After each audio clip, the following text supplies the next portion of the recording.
enjoy your Zoa. No applause? You're all fired.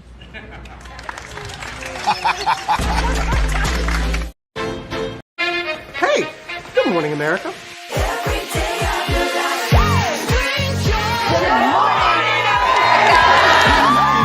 Good morning, America. Good morning, America. Good morning, America.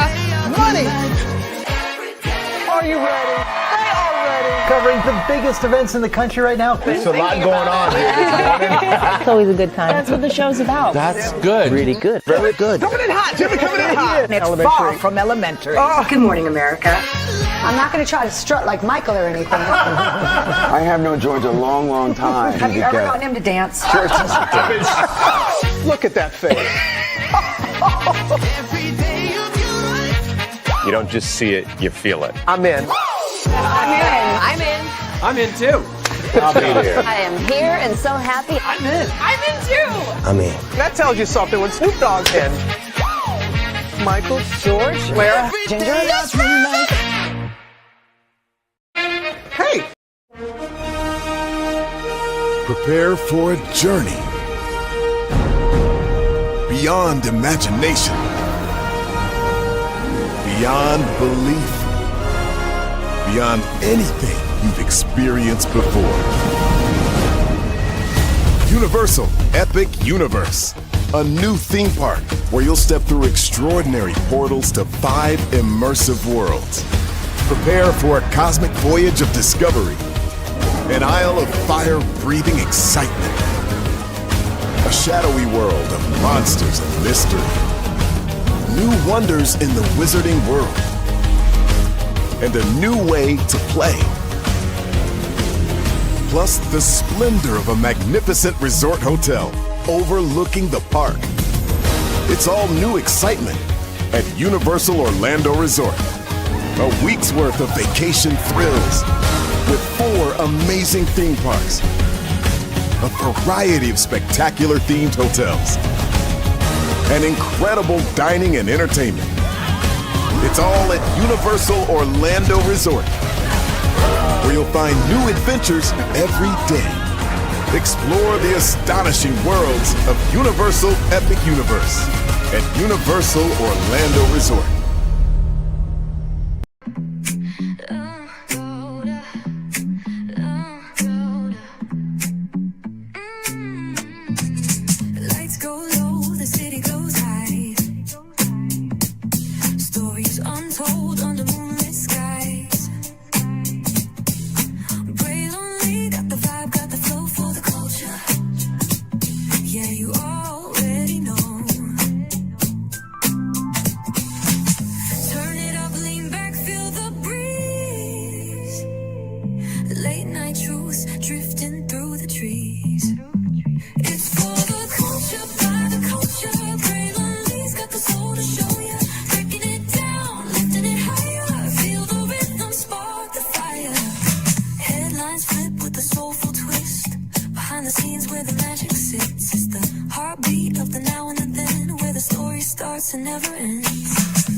Hello. To you, and you. Welcome into another edition of Raylan Lee's Virtual Tour Live. Glad to have all of you here in the building with me. We do have a whole lot to talk about, and believe me, we definitely have a whole lot to get through. My God. day. We're gonna start off with something really big that I think sometimes people need a lesson that the harm that you try to do to others, it's gonna flip back on. So we'll start off with that. Wait till you see what it is here. But after that, we're gonna talk about our destinations here because we have 1, 2, 3, 4, 5, 6, 7, 8 destinations for you all this morning. Lionel Richie, Mr. All Night Long, has something to say to Chris Brown and Usher. Yes, indeed, he does. We'll get into that, what he said. Rihanna, A$AP Rocky, is ready for new music just like the rest of us. We'll get into that. InvestFest, it happened. It did. But what if I told you that there is more than meets the eye? Yes, indeed. We'll definitely get into that, especially after that big announcement, right? That they did for the South Side of Atlanta, Georgia. Yes, indeed. There, Carlos King is back in the news, child. When is he not in the news for some bullshit? There's a new article that came out that we're gonna go over, and plus, not only that, I'm gonna show you a summary of what I said about Carlos King not too long ago, but long enough ago. We'll talk about that. AI, of course, as we all know, we live in an AI world, but it seems like AI is breaking down slowly but surely. And when it comes to the job market, I mean, come on, it's its own minefield. We'll talk about that. Nolan Wells, we are still saying his name. We are still giving him coverage, and we are still not putting our foot off the gas. Coon Icket TV last night said that the boys didn't do anything, even though he has no evidence of that. And you saying everybody's a suspect until nobody's a suspect should not get you a lawsuit at all, because that's how the police are handling it. They haven't even cleared them. Okay, so until we get a report that they are cleared, they're suspects. Okay, all right, moving on. Child, just my God, today, just. I mean, I get it when you get to a certain age in life and you look back over everything, you're washed up, you're dried up, and you really have no purpose. Like Coon Icket TV, you get mad, you get frustrated, you get pissed off at other people, but that doesn't mean that you could just do anything that you want to do and have a platform. But hey, far be it from me giving an opinion, but yet here we are. Karoline Leavitt has left the White House as the press secretary, which is fantastic, except we are still in this presidency until 2028. So we're not out the woods yet, but that is a decent win. We'll talk about that. And then Selena Gomez and her mom are being sued over a mental health company startup. Yeah, it's a big Friday morning here, so let's get to it because higher is waiting, low is available. But either way, we got to go on tour. Yes, indeed, we do. Let me take down this iconic intro here. You see that virtual tour background? Yes, you do. You hear that virtual tour music? Yes, you do. One thing to know, and two things for sure, that over here on this channel, a lot happens early. Roll it. It's a new morning for America's family. Sun's coming up, so make it all that it can be. You know a lot happens early. I'm Harry Smith. I'm Julie Chen. I'm Maggie Rodriguez. Morning everywhere. Come on, get up. I'm Russ Mitchell. And I'm Dave Price. And it's a little early for this. Right now, this it's a new morning for America's family. Sun's coming up, so make it all that it can be. You know a lot happens early. Every day's good when you're starting it off right. But whenever you start the daylight, and a lot happens early. Can you feel it? And I said, Good morning, everybody. Are you girls ready for the Jonas Brothers? We have an early show exclusive. Yes. A lot happens early. A lot happens Early. The Early Show, weekday mornings on CBS. It's a new morning. Yes, it is a new morning. Julie Chen Moonves into Russ Mitchell, Dave Price, Harry Smith, and Maggie Rodriguez. You are absolutely right on this channel right here. A lot happens early. Good morning, everybody. Hopefully all is well with each and every single one of you. You know, when you are a nobody who put out a song called Leave Me Alone, but yet you don't leave people alone, and you put out a coloring book for children saying, you know, I get bullied too, but yet you're the bully.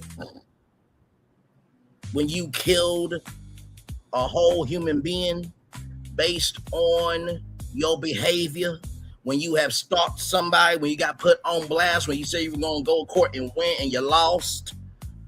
Shall I keep going? Cake Gate.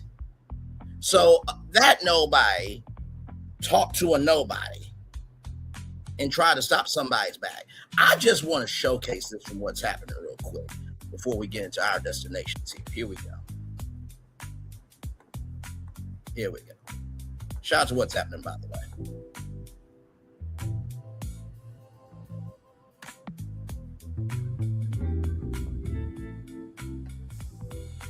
So congratulations to Melody, Cherie, and Drew Sidora, because according to Melody, they did sell out during what was essentially just a soft launch. So that's a good problem to have. Yes. Also, I will say, after watching her live, I'm really interested in seeing what happens when they take this offline and actually get in front of the fans, because Melody announced that they would be having an in-person event down in Atlanta. So that is going to be a great opportunity for people to actually come and smell the fragrances in person, meet Melody and Drew, take pictures, and purchase products, and just really experience the brand behind these collections. Also, I think we're watching something that's interesting that's happening between these two women. What's starting as a fragrance collaboration, I think definitely has the potential to become just something even bigger if they continue to build on the response that they're getting. But let's take a listen to what Melody had to say. Sound check, Annette. I have been doing amazing. But look, I got to tell y'all this really, really quickly, okay? So, if you didn't get the text or the email, we literally just put our coconut vanilla trio, which is the scrub, the butter, and the oil, at $40. So 3 products for the price of 1. And if you go to the site, you're going to see the peach butter scrub and oil. Hey, Miss Hannah Grace, also for the price of 1, $40. So sale out of this world. Run over there right now. Coconut vanilla and peach. You want to go grab those now. Okay. So I want to just showcase that, because I really am getting sick and tired of people who are trying to stop other people's bag when they don't have a fucking bag their damn self. I can't hear nobody. And their counsel is a bunch of aunties. One has to have so much perfume, child, that she doesn't have her own voice in knowing what she wants to talk about. You got another one who wants to open up their YouTube channel again, after saying that they were tired of talking about the show, but yet they're on Coke.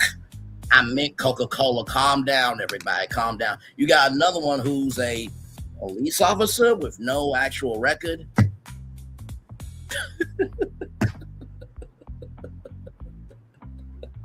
Child, listen. All I gotta say is this: it is so interesting to me how you want to stop her bag, but yet you say you were tired of talking about the show as well your damn self. You were going to do a whole rebrand, did like a countdown thing on your page. You know what's really funny?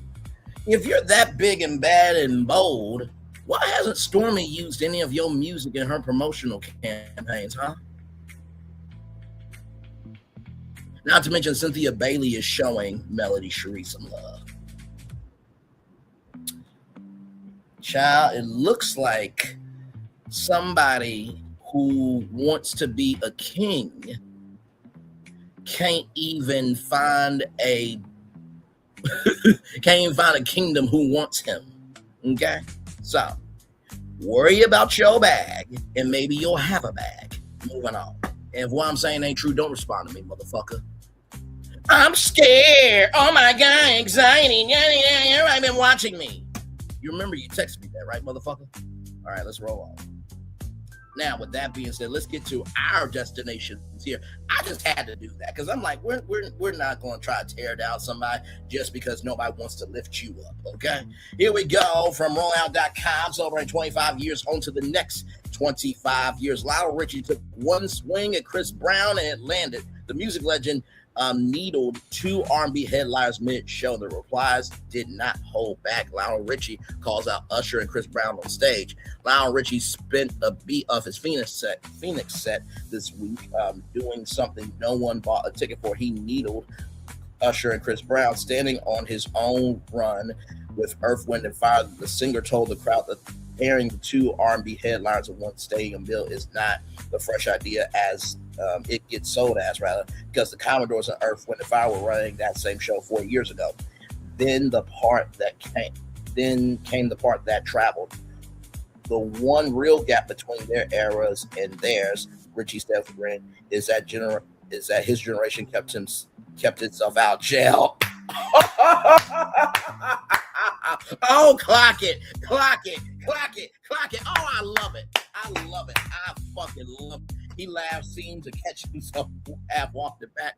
The phone caught all of it. And by the next morning, the clip was moving fast across Twitter. Nobody had to name names for the punchline to point somewhere specific, which is exactly why it stuck. How fans took the swing, replies split down familiar lines. Allowed share read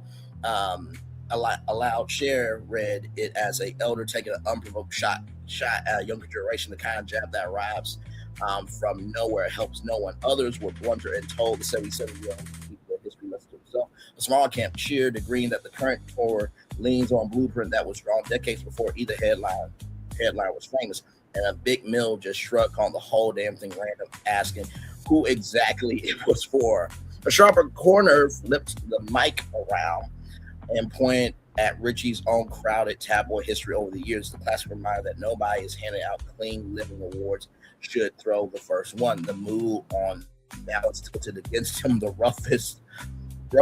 roughly allowed this slice of the time frame, framed it as legacy at punching down rather than a joke that needed telling. So here we go here.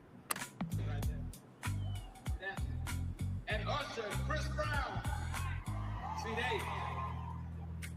they trying to do something new. Commodores with Earth, Wind, and Fire, we were doing that back 40 years ago.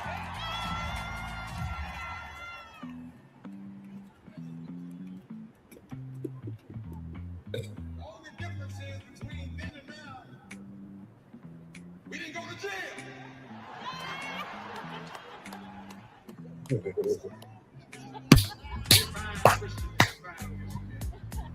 Oh man.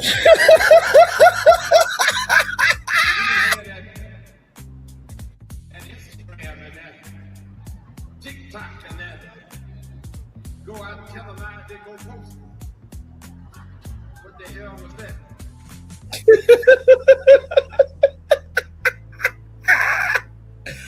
Oh my gosh, shout out to Ahmed the Ears, IG, Big Biz, the God, for sure for that. The blueprint hiding inside Richie's joke. Here is the read that almost everyone skipped while arguing about shade. Richie was not only clowning Chris Brown, he was quietly filing a claim.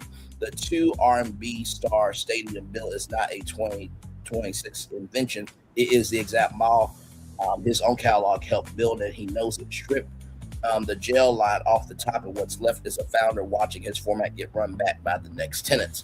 The twist he probably did not intend is the money. The younger act now moves the most expensive seats in the country, with some of those stadium tickets averaging north of $600, which is some people's rent, by the way.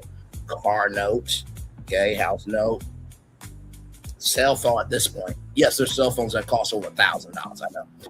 While the originators filled the nostalgia arena circuit at a fraction of that, so the student out earns the professor by a wide margin. Whether that stings or flatters depends entirely on how you hear it. Richie framed it as saying, "Click the receipt," suggests the blueprint outgrew its author, and that it might be the part that actually got under his skin. So here is Forgotten Kings TV 2.0. Shout out to him. Right there. Yes. And Usher and Chris Brown. See, they trying to do something new. Commodores, Earth, Wind and Fire, we were doing that back 40 years ago.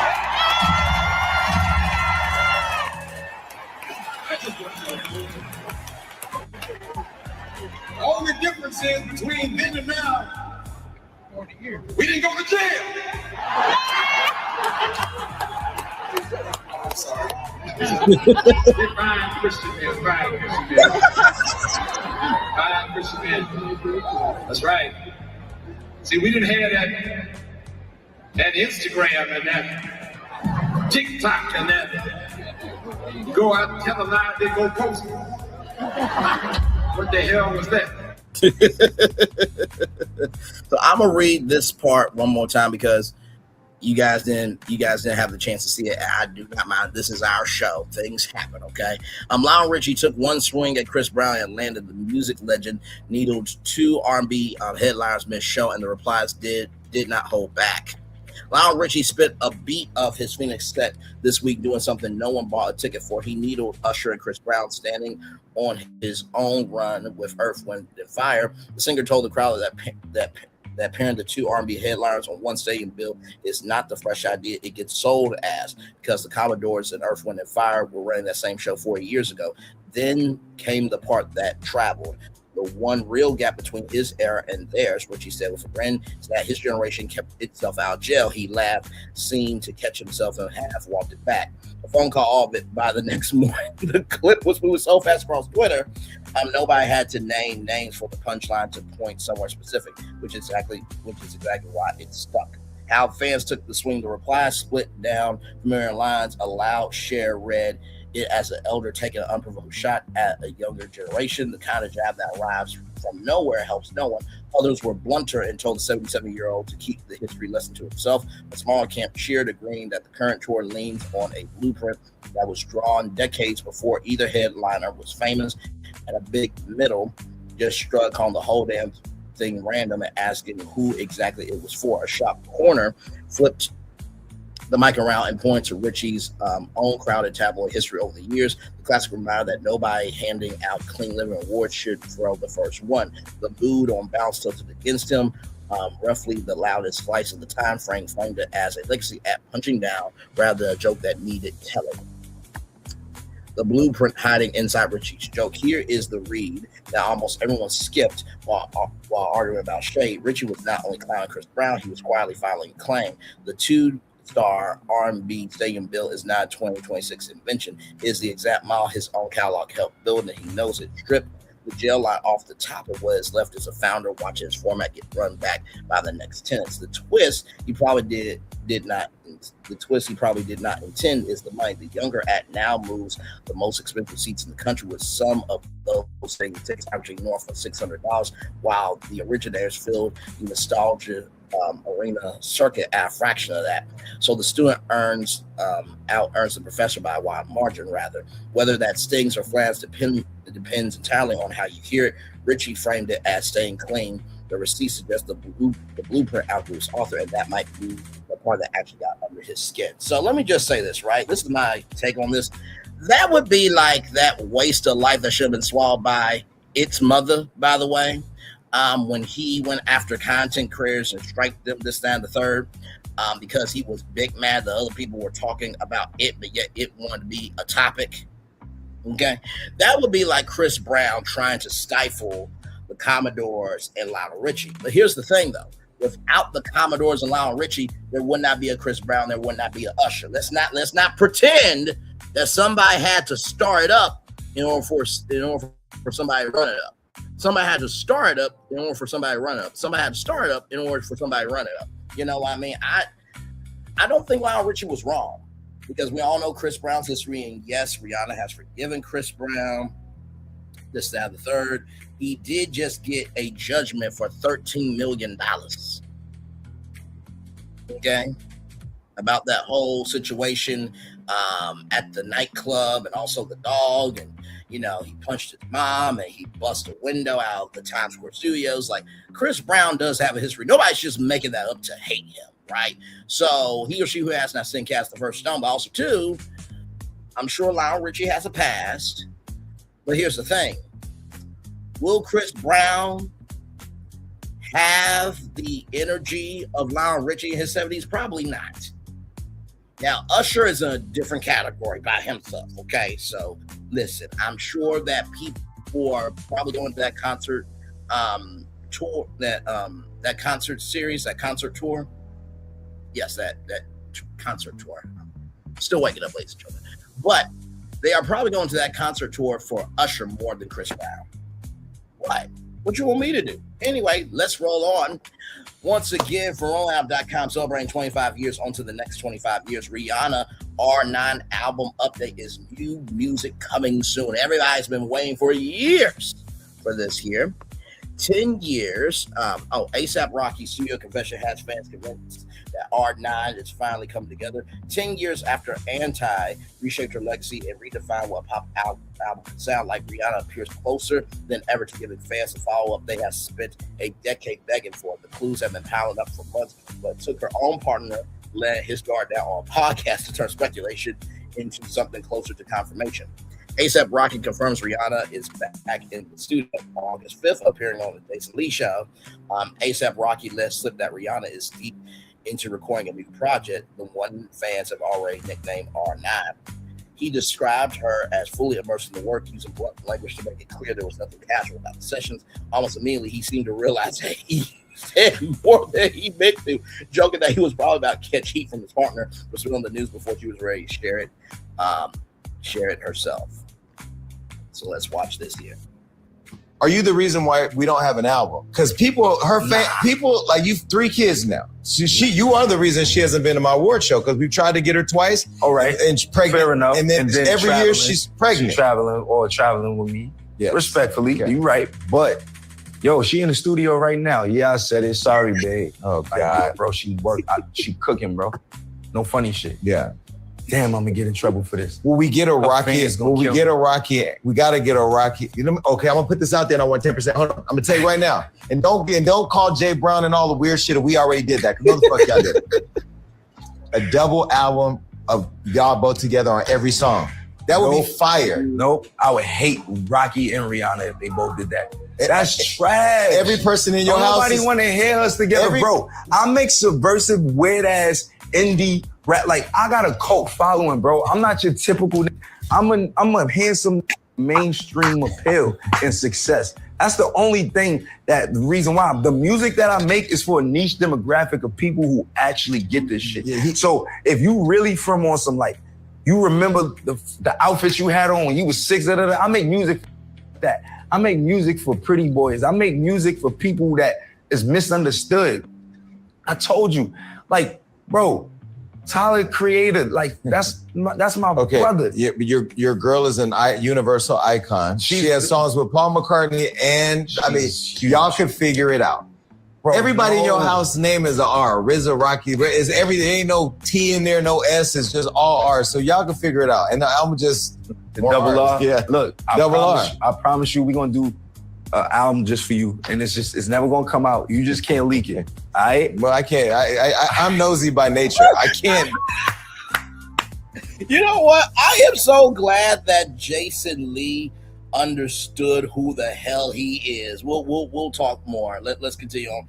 Rihanna hints at new music herself. Rocky Slip wasn't the first time that new material was on the way. Back in February, Rihanna offered a glimpse into her schedule through a video posted to Instagram, mentioning she needed to head to the studio before pivoting to sew her son's Mardi Gras costume. And we played that video here on Brainley's Virtual Tour Live. It was a small but telling detail, a reminder that motherhood and music now occupy equal space in her day-to-day life, even as pressure builds on how exactly R9 might actually surface. While the wait has been so long since Anti arrived nearly a decade ago, Rihanna has largely stepped back from music channeling her energy instead to Savage X Fenty and Fenty B while raising her 3 children, RZA 4, Riot 3, and Rocky 10 months old. Oh my goodness, my Lord. active household for sure, but in the best way possible. Still, she has made it clear that album has never fully left her mind. Speaking with Harper's Bazaar last year, she described repeatedly scrapping material that didn't reflect how much she had grown as an artist, and a person explained that music, which doesn't feel honest to where she is now, simply isn't worth building a full era, let alone a tour round. Even she reached a turning point, deciding that the years spent away from the studio needed to lead somewhere meaningful once she finally returned. The pressure behind Rihanna's next chapter, part of what has made the process so difficult by her own account, is the shadow cast of Anti itself.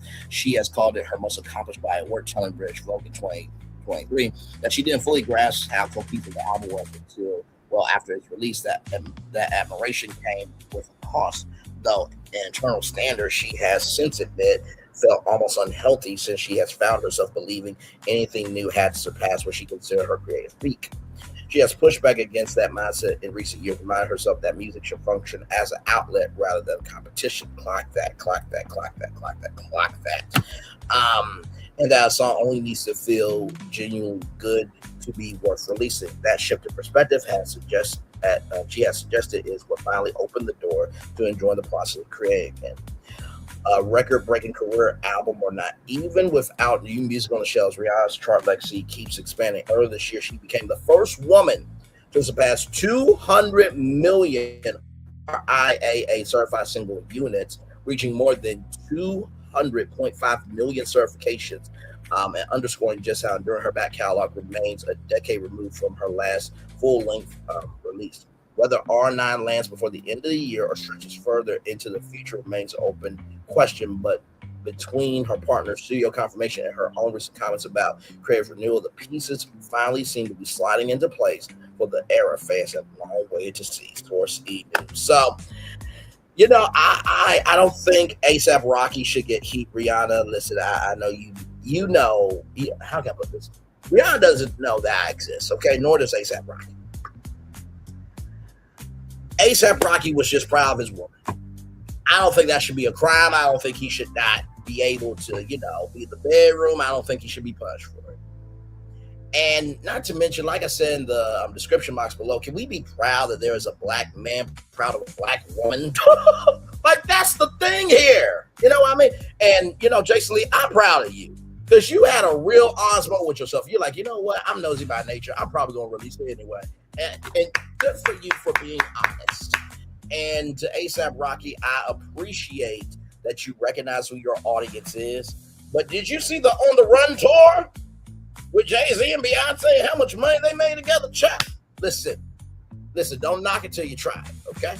So with that being said, let's get to this from the Black Robin Hood. Excuse me. So, Earn Your Leisure claims 31,000 or 31,300 tickets were accounted for the all-time record. Were sold and everybody ran with it. We don't trust, we verify. Cold Guard Tars that claims aren't facts, receipts over hype. So right here, my honest InvestFest review, 16 years in business and 3 years as a vendor. Here's why I stopped. Swipe through to read the full, unfiltered operational breakdown of why I pulled my business out of the 2026 event. Okay, hang on.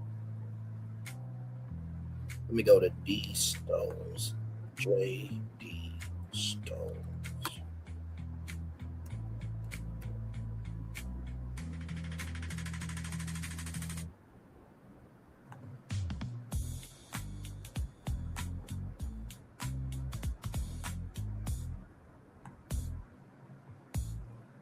Give me a moment, y'all.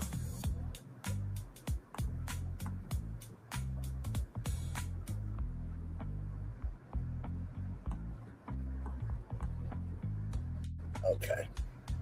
Let me see if I can find Jay Stone's tweet, and then I'll send it to myself. In a moment, y'all. Interesting.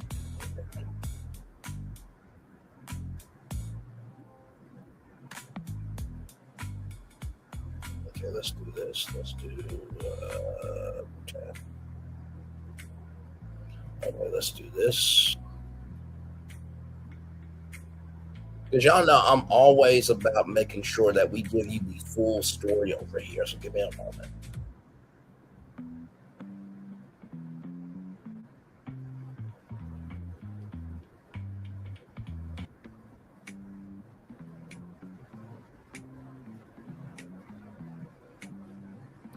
Okay, let me share this for myself here. Give me one momento, y'all. Like I said, hopefully your Friday morning is going very well. Yes, indeed. I got so much going on.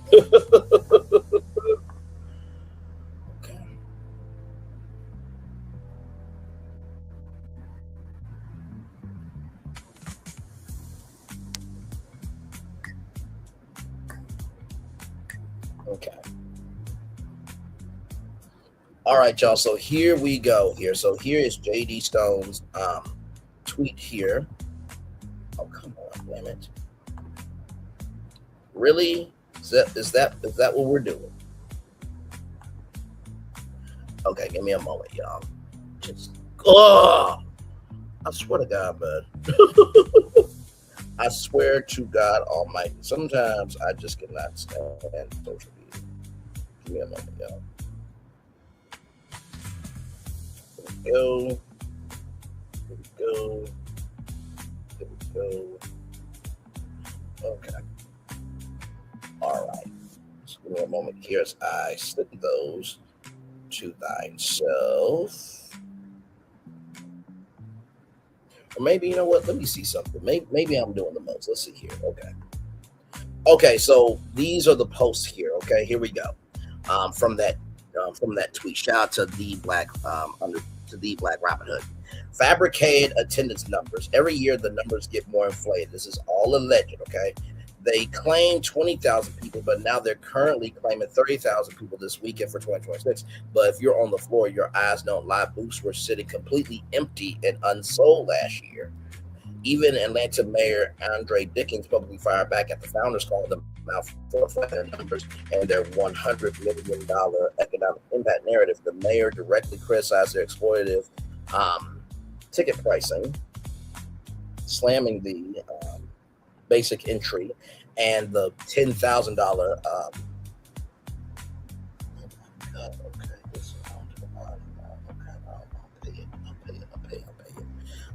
sorry, y'all. Sorry. Let's see here.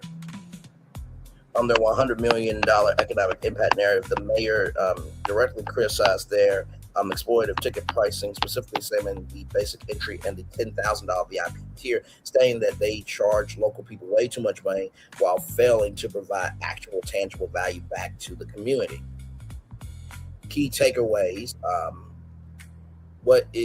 What is don't trust, verify? Key takeaways: don't trust, verify is an idiom in Bitcoin meant to encourage you not to trust any claim you cannot verify yourself. Its origins can be found in an old Russian proverb: trust but verify. In Bitcoin, verification ensures legitimacy and integrity.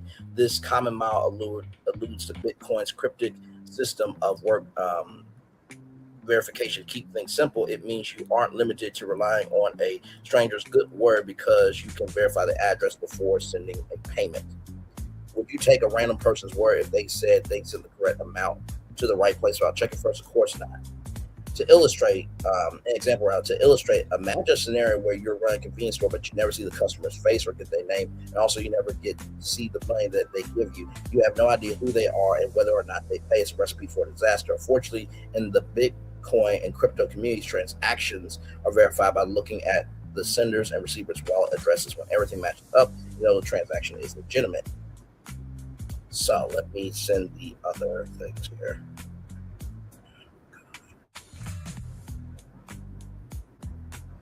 Already, I took care of those guys. Sorry, y'all. Okay, let me go to Messenger.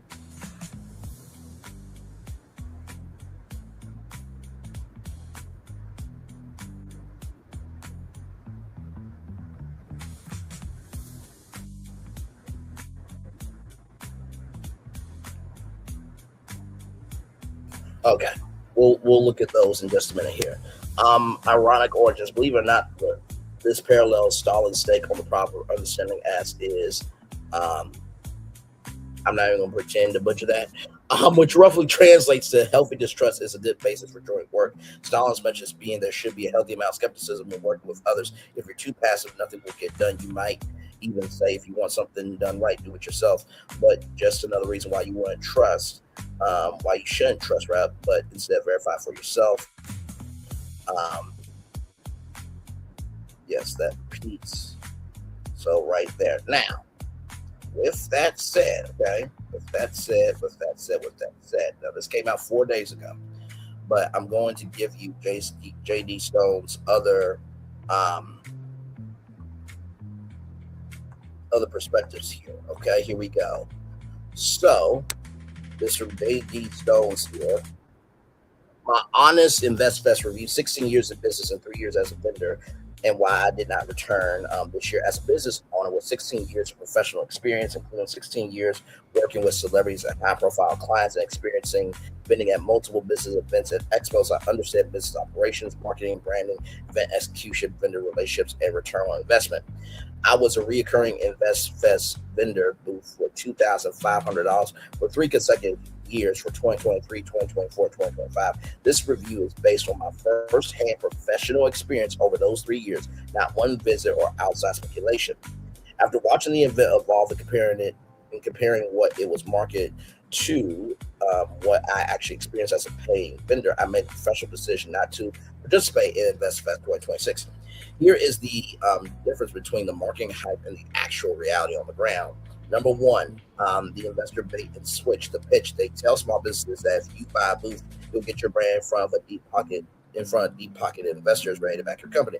The reality that institutional investor foot traffic never happens. The organizers lock the real capital behind highly commercialized open pitch competition on the main stage for 5 select finalists. The hundreds of everyday paying vendors on the floor are left out to try. Then right here, number 2, zero celebrity foot traffic and awful layouts. The pitch: massive celebrities are in the building to network and uplift the culture.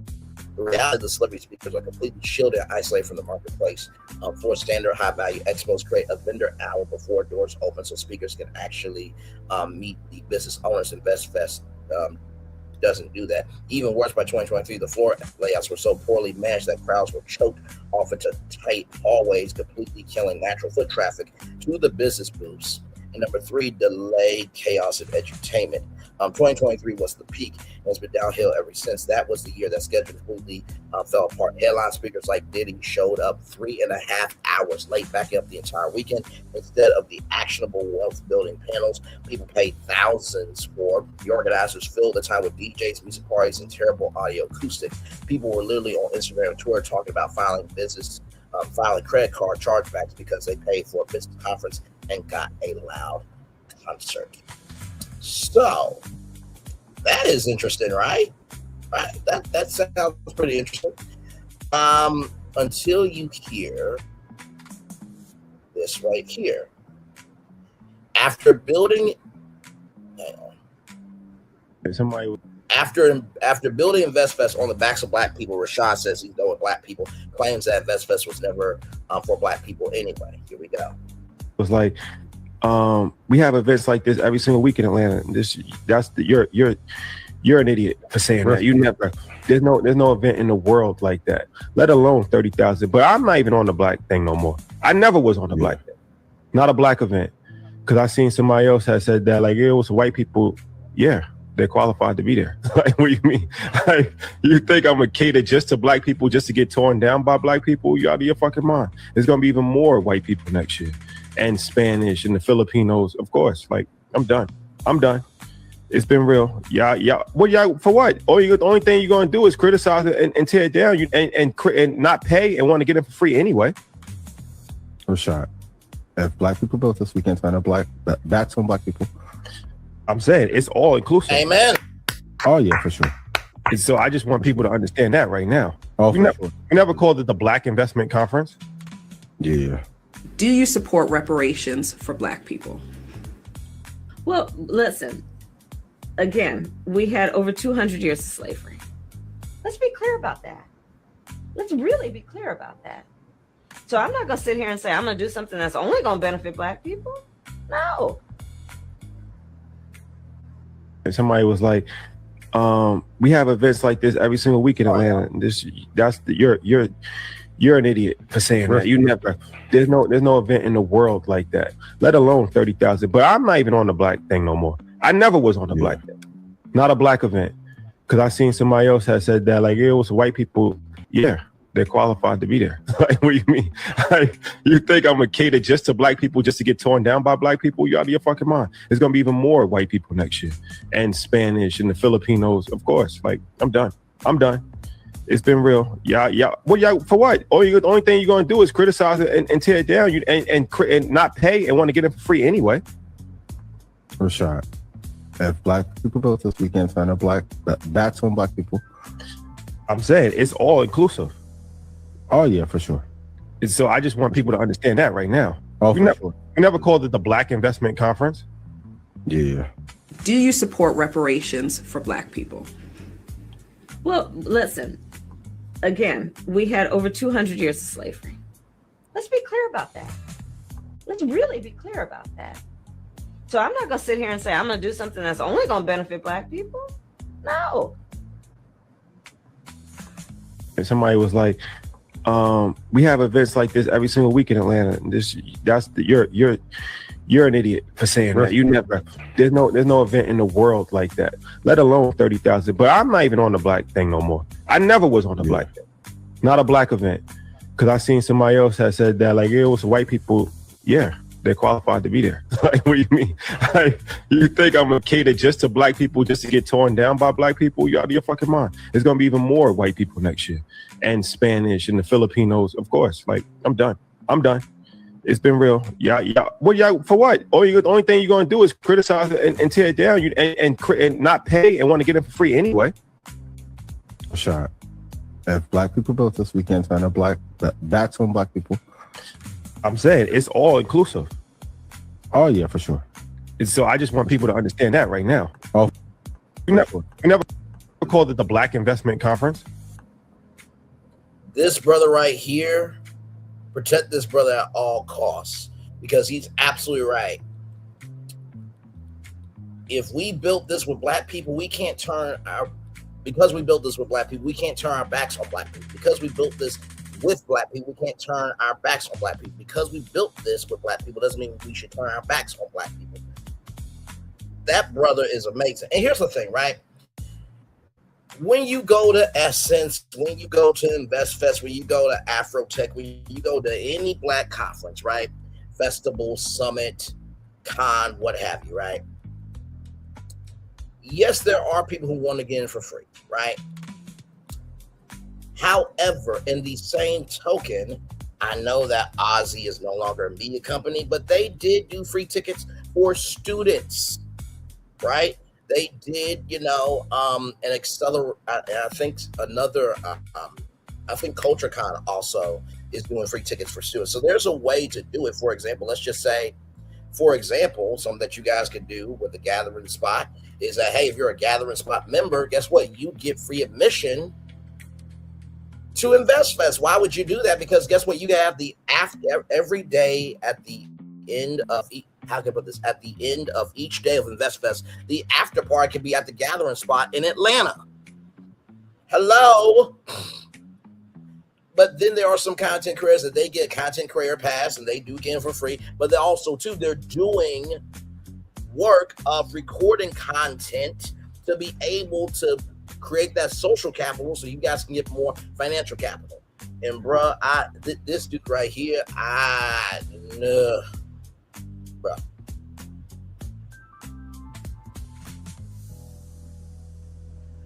He's done more for Black people than most Black people ever.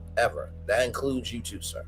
I won't let frustrating time change my view of him. This comment section is exactly what he's talking about. We are never satisfied. These people do more for the community than anybody you can shake hands with, yet we're quick to try to tear them down, discredit them at the early begins. You know what's exhausting. You know how exhausting that is to deal with. We're constantly buying the hands that try to feed us and then act hurt and wonder why people say stuff like this. Insufferable. This is an emotional response. This man doesn't feel supported by his community, serving and trying to liberate our people is for the weak. His delivery was wrong. Thank you very much. But his message is not entirely on Black people are so critical of one another. That is true. VetsFest was intended to expose our people to many opportunities, but no matter the exposure, it's never enough. A constant stream of nitpicking. And I feel like from what he said, every Black person is not of that industry, right? There were Black people there. Steve Harvey, I believe, is an investor of I was about to say BlackFest. Black Vest Fest. That's what it should be called, Black Vest Fest, but that's neither here nor there. But no, sincerely, there are Black people who are way too critical, and he or she who has a stinkcast for something, like I always say. But in the same token, just because people are criticizing doesn't mean they don't want the event to win. Let's keep going here. Shout out to Victoria 007 here for that. That was a very well done comment there.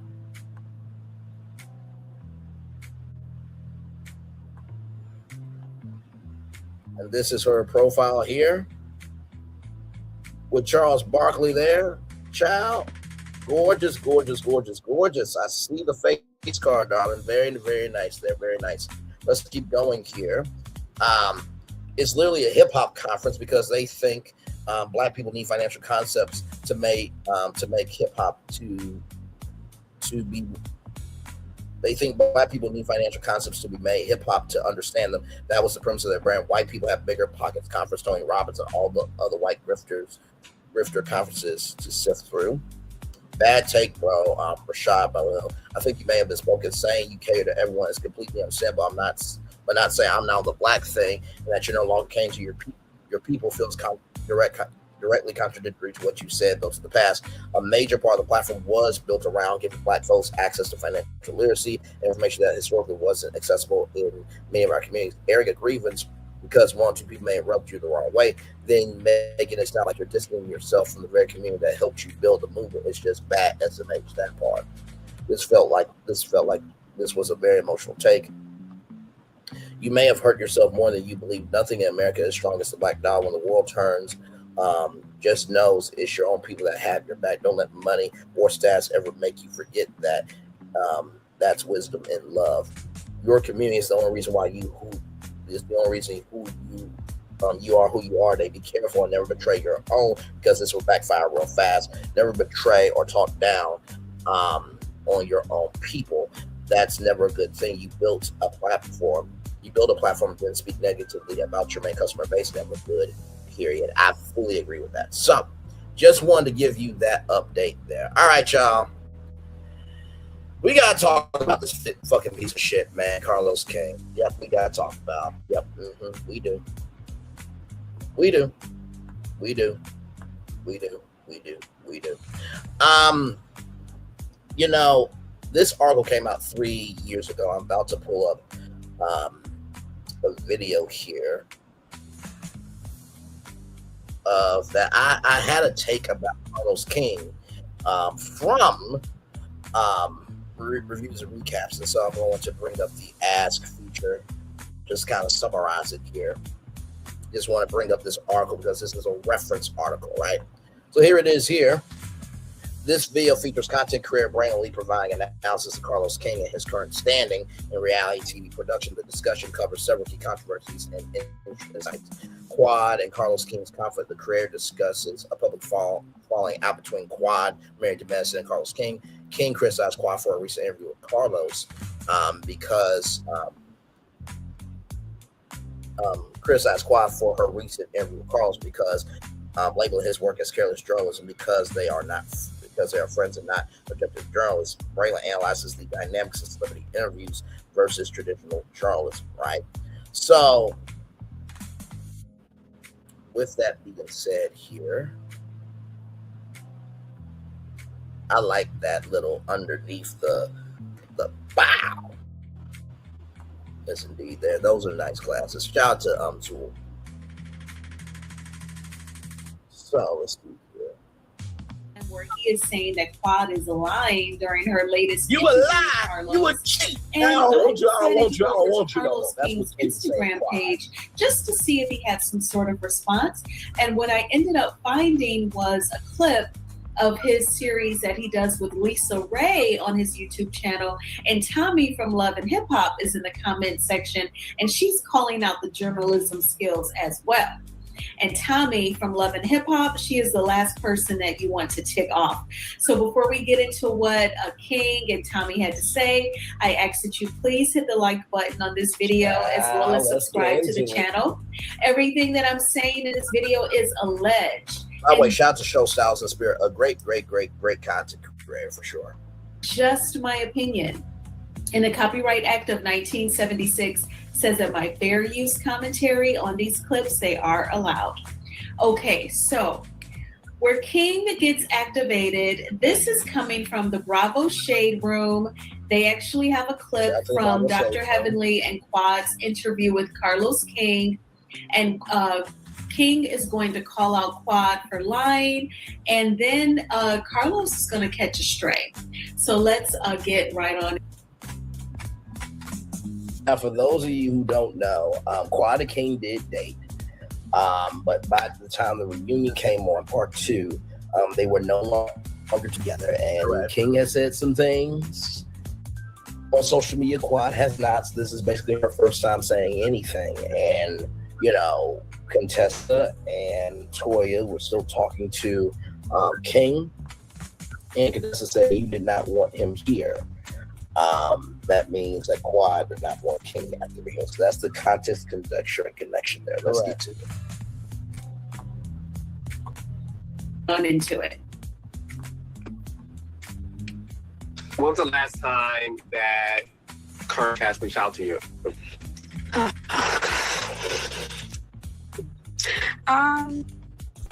It was recent, very recent.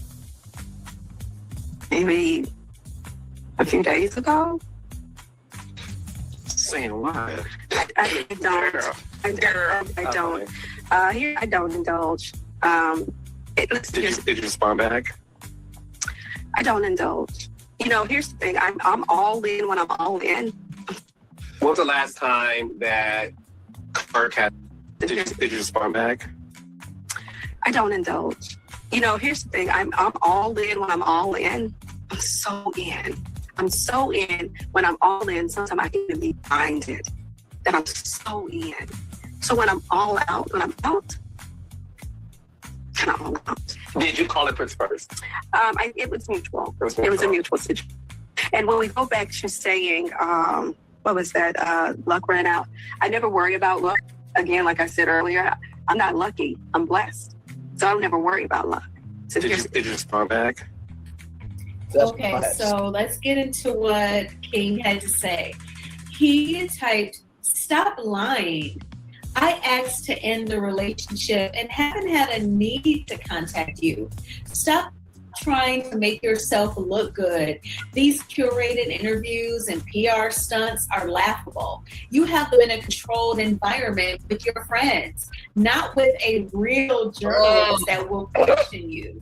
The performance goes on." And no, it wasn't mutual or amicable. That was another performance and PR stunt. So I have to wonder, is it really King who is typing up these responses on social media, or is it the new woman that's probably in his life? I want to pause it there, right? So now you know about that.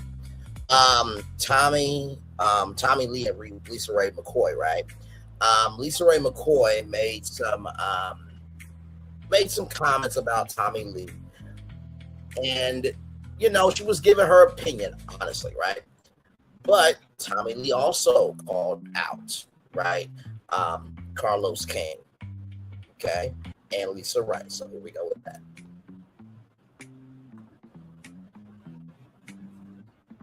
So Ray. Lisa Ray can hold her own talk show. She don't really need to be with And then we're going to get into what Tommy had to say in the comment section. You know, it's something about clips on Instagram and the blogs. The comment section sometimes is more detailed than the story, definitely more entertaining if it's like a funny story. But let's go ahead and get into it.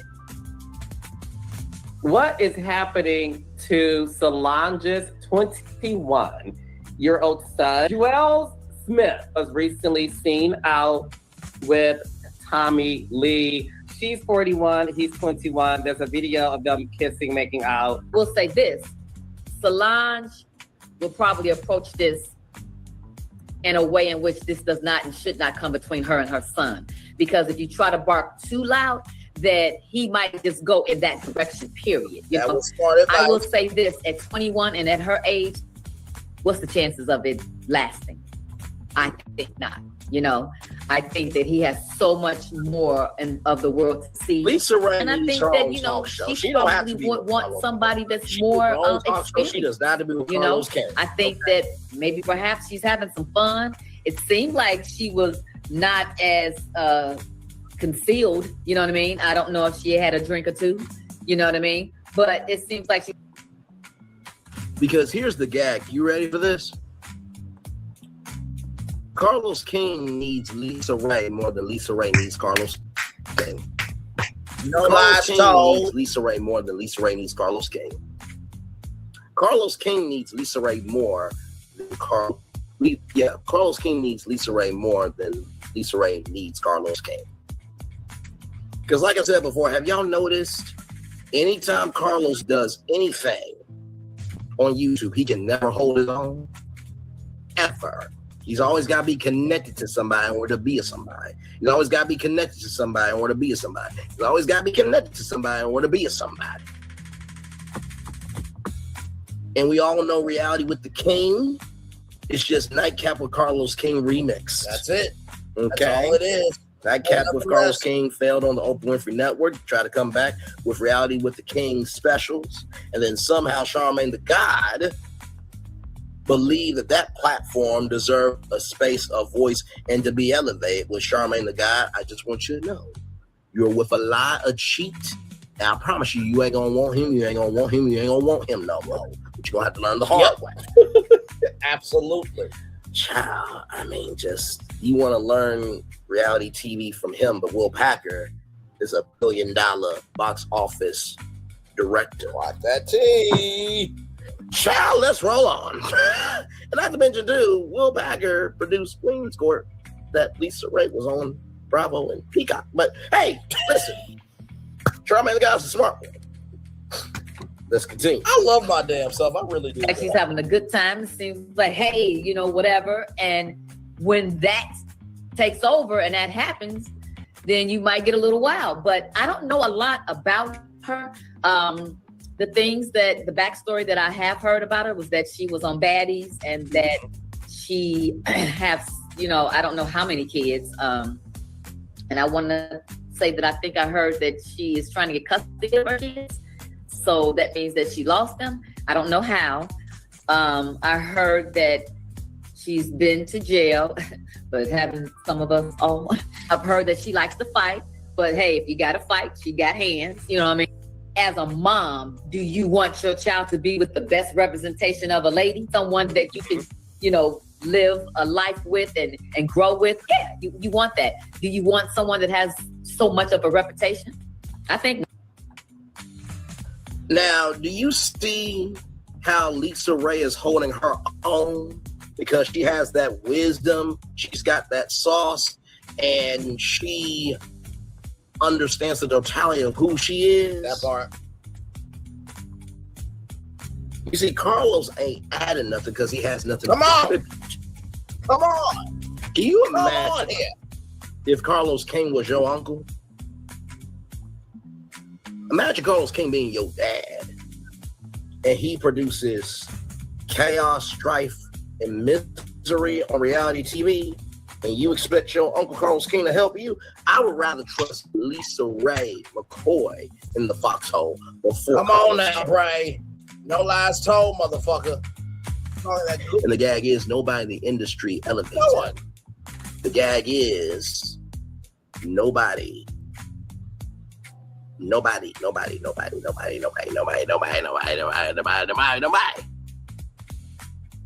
ever sees him at the Emmys, the Grammys, the Oscars, or the Tonys. But most of all, You don't really hear Carlos King working with a lot of networks, do you?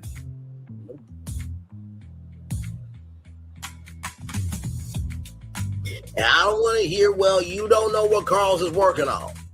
I know that what you do in secret, God will bless you publicly. But usually there's a consistency of what you do behind the scenes that when it comes out publicly, the public agrees with it. And that doesn't happen with Carlos King. Let's continue. I think not. However, change is real. You know what I mean? Things can change. I don't know how long ago those things that I just mentioned had happened to her, because she could be a whole different person now. I don't know. Is this what you meant for the public to see and to know? Is this a setup? You know, was this something to get your name out there or to have people to talking? I don't think that she's short of having people talk about things that she's done before. You know, I don't know if she's always in the press or not. This right here is nothing new, meaning an age gap. Age gap has been happening forever. It's just been more happening prevalent with men, with younger women, and him taking her and saying, come on, let's start a family. Excellent commentary from Lisa. What is happening? Okay, so let's get into what Tommy had to say. Now, what triggered Tommy is Lisa Ray said that she thought that Tommy had to like get her kids back, so she must have lost them. And I remember on Love and Hip Hop, because Tommy was on Love and Hip Hop like season like 6, 7, like 6 and 7 or 5, 6 and 7. And she had like her oldest daughter, and then she has 2 daughters. So maybe like one was like elementary school and the other one was like middle school, almost high school. And then remember around 2020, the year of Carnival 19, Tommy was about to be a grandma. Her oldest daughter was pregnant and she was a teenager. So that young lady would be like in her early 20s now. And then so her daughter, that was like in elementary, kind of like middle school. By now, she's probably like a young adult as well, her baby. And her baby daughter, Tommy, remember Tommy's baby girl took like a gummy to school. And it was a huge mess. And Tommy like went to jail. And then Tommy used to go to jail a lot. And she used to have a goal to like go a complete year without going to jail. And I know that may sound like, oh my gosh, she can't go a year without going to jail. But yeah, that was a goal for her at once. So if you watch Love and Hip Hop all these years, you know. Something was sweet. But here is what Tommy had to say. She said, never lost custody of my kids. I raised them on my own, although they have present fathers. I wish people wouldn't speak unless they actually cared about the topic enough to have facts. Speaking on things that's trending with no real facts is careless journalism. Okay, and then... Now, Tommy Lee, I'm going to just say this right damn now. If the fate of the world's on the line, laser beam on the globe, and the aliens said, we got to sacrifice one of you to save the world, we would sacrifice you and keep Lisa Ray McCoy. Understand? That's non-negotiable. Nobody would stop us from giving you to the aliens. You are not that powerful. You are just as powerful as Nalina, which ain't really saying anything because she shit her damn self, just like you are. And number 3, Lisa Ray McCoy actually gave you a lot of love, grace, and space, right? So that's the thing that you can't really get upset about. You can't get upset about the history that you've made for yourself, and then people are recollecting your history. If you want people to tell a better history of you, you need to create a better history. The one Scott Williams, if you want me to tell people about the history between you and me, you should have treated me better. Come on. Imagine being able to build an app with your name on it just by thinking whatsoever. And I meant that shit. And that journalism comment really should be more directed at Carlos King than Lisa Ray McCoy. Okay. Because Carlos King did go to school for, journalism and stuff like that. But child, I cannot imagine him on ABC, NBC. I mean, CBS News, they need black people so they don't look like they're a racist news organization. And CBS needs, content so that way they won't look like a racist network. What? Did I say something wrong? Let's roll on. About it. Meet Base 44, a complete AI creation platform. I'm looking to see if anything else. Describe what you like what it is, cuz. What's up with you, mad? Let's continue. And it's so you have that there. Now I want you to listen to this part from Carlos King right here, okay? Carlos King had something to say about reality TV. Now this is from the cosplayer of a supposed king of reality TV. Let's watch this.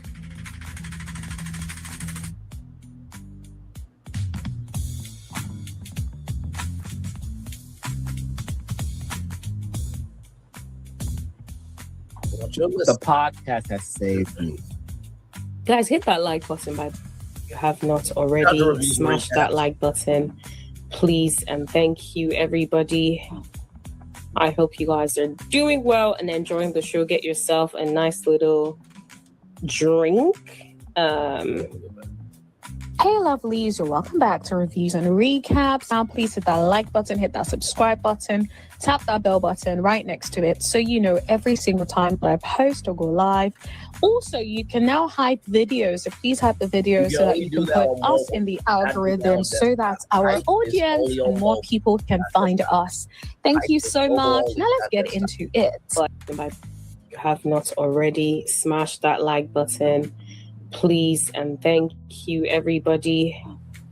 I hope you guys are doing well and enjoying the show. Get yourself a nice little drink. Yeah. The podcast has saved me. I love it. Producing reality will always be a love of mine, but the industry has changed and it's not fun anymore. Okay. You heard that. Let me flip that. Producing, he loves it, but it's no longer. The industry has changed. Yeah. The podcast has saved me. I love it. Producing reality will always be a love of mine, but the industry has changed and it's not fun anymore. Okay. The podcast has saved me. I love it. Producing reality will always be a love of mine, but the industry has changed and it's not fun anymore. Now, here's the thing, right? If it's no longer fun anymore, right? Let's keep it a buck. If it's not fun anymore, then why is this still going on, right? I would think if it's not fun for you anymore, then you would quit producing reality TV, right? I would think so. It says right here, Carlos King, Joanna Hockman, Andrew Goglin, Marcus Burns, and Nisa Ahmed are executive producers. So I would think, okay, well, if it's not fun for you anymore, drop that, give it to one of the women, Joanna or Nisa, and let a woman actually run it, since reality TV is usually catered to women more than men. Just keep it a buck. And then you just go off and do what the fuck you want to do reality with the king that will stay on YouTube but never will be a full-fledged talk show. Like, bruh, I don't know how you can say that producing reality television isn't fun for you anymore and yet you can still have a show on television. Okay? So with all that being said, now let's get to Urban Bell Magazine. Shout out to them. Love them so much. Now, this came out 3 years ago, okay? Carlos King responds to own viewers accusing him of creating toxic reality shows. Carlos King has received some backlash amid the popularity of Love and Marriage Huntsville. Well, popularity is in the eye of the beholder, but that's neither here nor there. The men of Love and Marriage Huntsville are already receiving backlash on social media just one season in. Some fans have complained that they are all toxic husbands. This has also resulted in some criticism of Carlos King as well. In fact, some Love and Marriage Huntsville fans have accused Carlos King of liking and supporting toxic men who should not have a platform. This all came to a head after Melody Cherie made some strong accusations about Martell Hope. She alleged that Martell threatened to release a video of them being intimate while they were still married. Martell then did an interview addressing the accusations and claimed he was just defending himself because Melody was bullying him in the interviews. And this is the thing that you gotta understand. If you were a piece of shit to a woman and she says all the things that you did as a piece of shit, that's not bullying. That's just telling the truth. And vice versa. If you are a woman that was a piece of shit to a man, that man's telling all the things that you've done as a piece of shit to him. He's not bullying you as a woman. He's telling the truth. Stop it. Stop it and stop it. Good damn. The matter was taken pretty seriously by some Love and Marriage Huntsville fans. Even petition was even launched for call for Martell's firing. As for Carlos, he made it clear on his YouTube channel that he prefers to remain neutral when it comes to Melody and Martell. He firmly believes there are huge reasons why Love and Marriage Huntsville became a smash hit on OWN. Well, here's the thing, right? I think that may have been true in the beginning, but if that's the only show on the network and people are watching it, it will become a hit because there's nothing else competing against it, right? So that's the real reason why it's still a hit. Now you have, Put a Ring on It, Cheat Hab that just came out. Never Ever Met. You have Ready to Love, right? You also, I'm trying to think what else is on the network here. You also have, Ayala, Fix My Life. Ayala Inside the Fix. Okay, so that is back as a show. You have Dating Download and Glow Up at 5, which are 2 YouTube shows. So even OWN is recognized we need to produce content for them. You also have Heart and Hustle Houston. Okay, you have Bell Collective as well, child. I will always stand 10 toes down on Selena does not need to be on Bell Collective. She was on Bring It, which put Lifetime on the map for unscripted content. Carlos King needs Selena more than Selena needs Carlos King. Y'all not gonna make me feel no other ways about it. Okay. All right. Okay. And not to mention too, let's get back to let's get back to the article here. So as far as he's concerned, he doesn't want to move the show forward without them. Well, Carlos addressed some of the criticism he received during an interview with Love and Marriage Detroit star Anthony Thompson. Carlos King is concerned that critics will watch a positive reality show. Carlos asked Anthony, people think Anthony is toxic. Oh, there are some Anthonys that are toxic for damn sure. Besides Anthony Thompson from Love and Marriage Detroit. The men on Detroit are toxic. Carlos like toxic husbands. What do you have to say when people throw those narratives in your direction? Anthony, I think it's bullcrap. It's people being fake. Because let's be real, if these cameras went home for everybody, see, I'm on a lot of boards. I talk to a lot of people. So it's many men I know right now that are unhappy, get married, and doing stuff at home. And they be on social media smiling, taking pictures, and acting like they're happy-go-lucky, and that ain't true. He continued, let's be real, they can say what they want to say, but y'all watch it because y'all know y'all want to connect to it. Carlos then responded directly to his detractors. Rather, if I created a show and it was about everybody being happy-go-lucky, life is good, rainbows and skills, and we have picnics on Saturday, and that's it, y'all will call my show boring and not watch it. It will be canceled, right? The thing is this, everybody's relationship is different. Everybody, man, female, or they, everybody has a toxic moment, a moment they're not proud of. Every relationship goes through ups and downs. We're watching the show because at the end of the day, you can relate to it. Here's the thing: when Heart Hustle Houston first came out, like everybody was like, "Yes, finally a show that yes, we got drama, but also we see the ladies getting along." Everybody loved Heart Hustle Houston, so that's bullshit. Okay, that's fucking bullshit. Just because producing reality television is no longer fun for you anymore doesn't mean you have the right to just be that asinine in your behavior. Okay, all right, moving on. So here's this here. So Carlos King, when is enough enough? They're stirring the pot and then crossing the line. Carlos King has built a career around dissecting and amplifying reality TV drama. But this time, the men behind the drama may have gone too far. So where should the line exactly be drawn?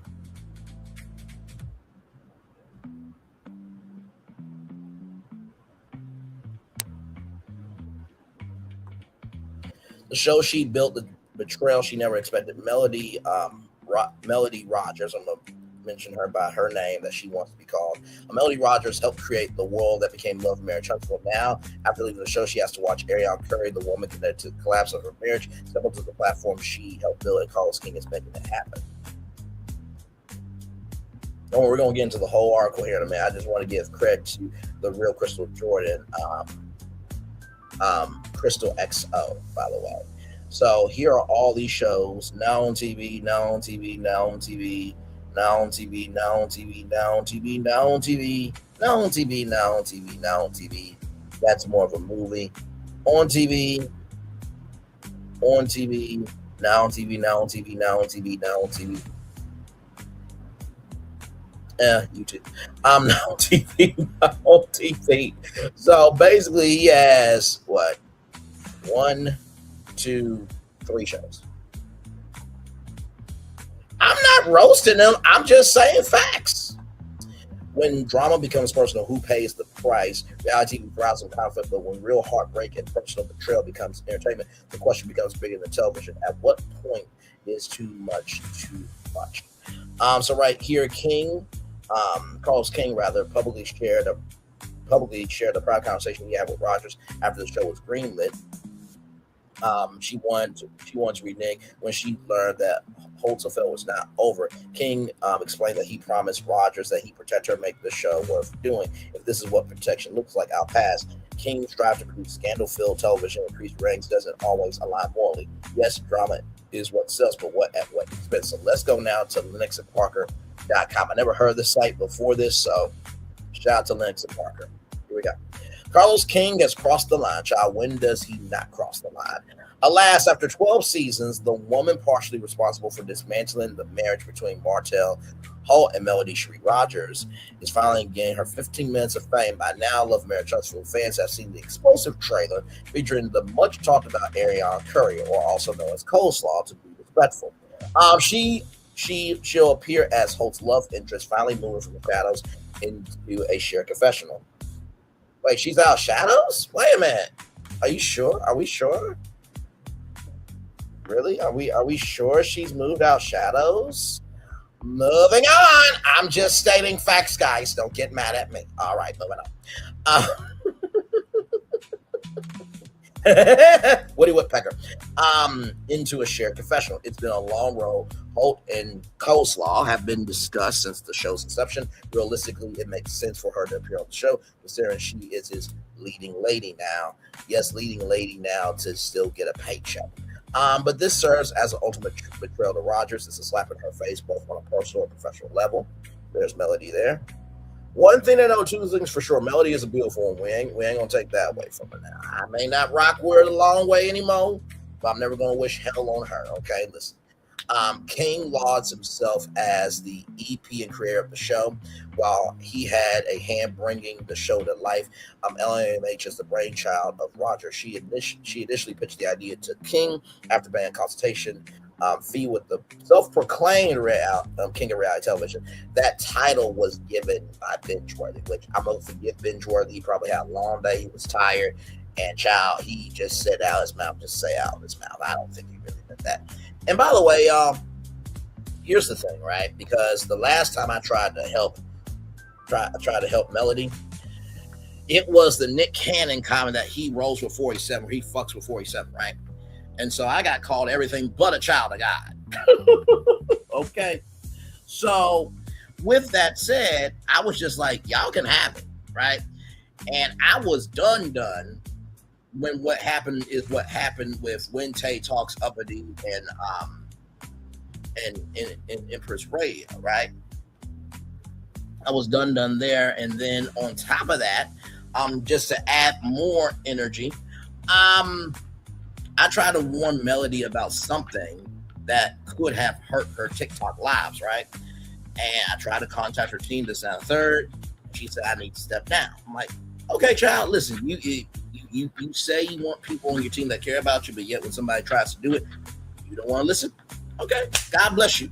And like I said, I don't cover her anymore because guess what? There's a black kid that's dead. Nolan Wells. We got bigger issues here than Melody Cherie. Okay? All right? Moving on. But in the same token, though, just because I don't cover her anymore, I'm not her TikTok lives or this, that, and third, doesn't mean I have any hate for her, right? So people can feel the way that they feel and be respectful about it and move on. Some more than others, okay? That's why I did what I did at the top of the show, to let that piece of shit know that Cynthia Bailey, Drew Sidora are bigger than you will never become, you piece of shit. Now go cry to your coke auntie, Marie Gray, who, when she came out her mother's vagina, she didn't bring no sunshine. That's why her mama gave her last name Gray, okay? All right, moving on. Now, with that said, let's continue on here. Holt and Rogers wanted to do an HGTV-style home renovation show, knowing that ensemble shows centering on couples and friend groups had a stronger chance of getting picked up. King reworked the idea, suggesting the show follow 3 successful couples in Huntsville in various stages of life and love, with real estate as a background theme. Thus, LAMH was born. Obviously, Holt and Rogers' marriage with drama surrounding his ongoing affair with Curry took center stage after their divorce and this quick drama that followed on and off camera. Rogers exited the show. Rogers had alluded to producers trying to get Curry to appear on the show previously, but of course, she put a strong stop to it. During the season 3 reunion, she sat by as King questioned Holt about whether he would have chosen Curry over her if he met his mistress first. With Rogers gone, Curry has entered the fold with the very platform she created and pushing the knife even further in her back, twisted it mercilessly. King should be ashamed. So there is Carlos there. I think he was producing at that time on the ground. Once again, he said producing reality television isn't fun for him anymore. King publicly shared a private conversation he had with Rogers after the show was greenlit. She wanted to renege when she learned Holt's affair was not over. King explained that he promised Rogers that he'd protect her and make the show worth doing. If this is what protection looks like, I'll pass. King's drive to produce scandal-filled television, increase ratings, doesn't always align morally. When does it ever, though? Yes, drama is what sells, but at what expense? Some of his decisions have been questioned by those who trusted him to tell their stories, some of whom once considered him a close friend and confidant. And let's not all forget when Latrice Rogers made it do what it do on his live, and then Carlos took down the live. And then there was a woman from hang on, let me see.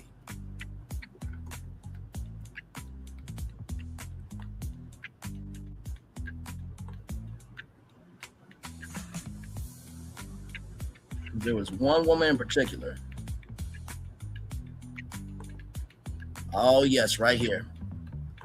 So this woman right here dropped the bomb on Carlos King that I'm not returning to your damn show on his show.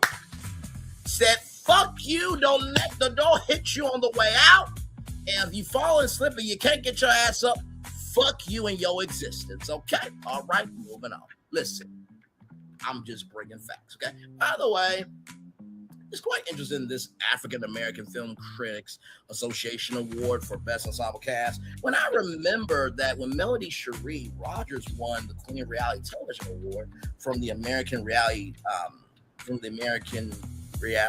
Television Awards, the other side, like Prosperity Thick Girl 40, who, once again, I don't get your existence. Like, if you don't like somebody, why do you keep talking about? Like, sincerely, do you not have your own personality? Can you not stand for something for yourself? Or do you have to keep going down as a virtual lesbian with somebody else who has a life that you will never have? And not to say that you want that life, but child,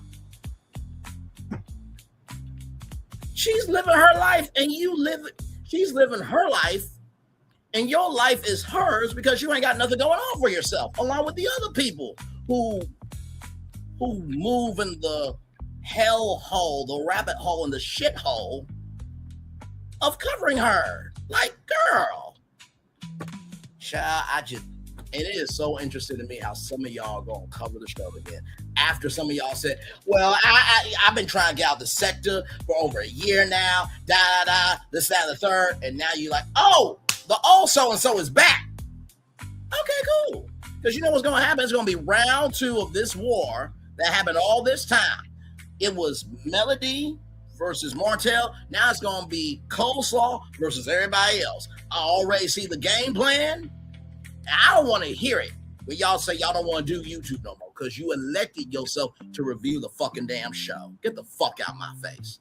Hello, one person. Glad to have you here. Not to you. I'm just giving commentary. All right, moving on. And like I said, if it doesn't apply, let it fly. But if you let it fly, it must fucking apply.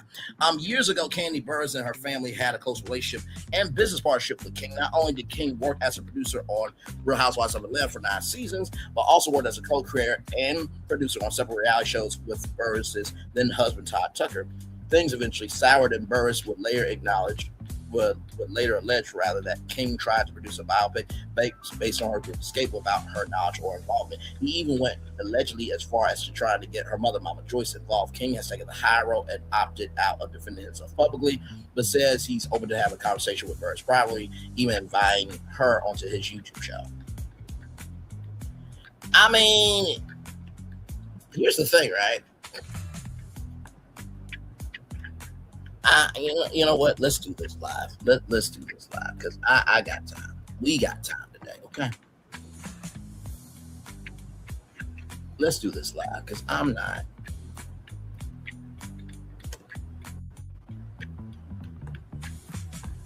I just want to see something real quick. Oh my God. Okay, you know what? We're going to do it. We're going to do it. So there's a recurring segment I have from time to time called Math Time. And we're going to do some Math Time right now. Since we want to talk about who is the king or queen or them of reality TV, let's do it, shall we?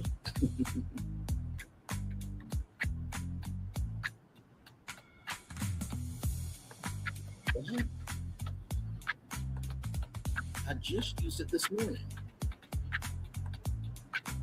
Oh, damn it. Okay.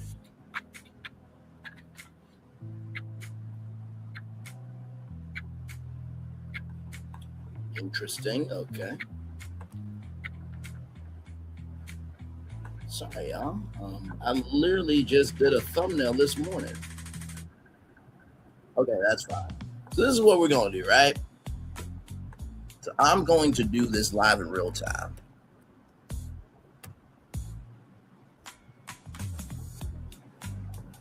I really do not know why it's not letting me do this. Okay, so there's that there.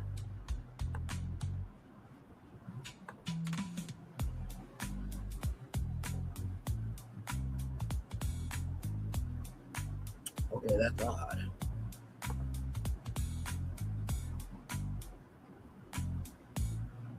Okay, so this is what we're gonna do. So that right there, along with.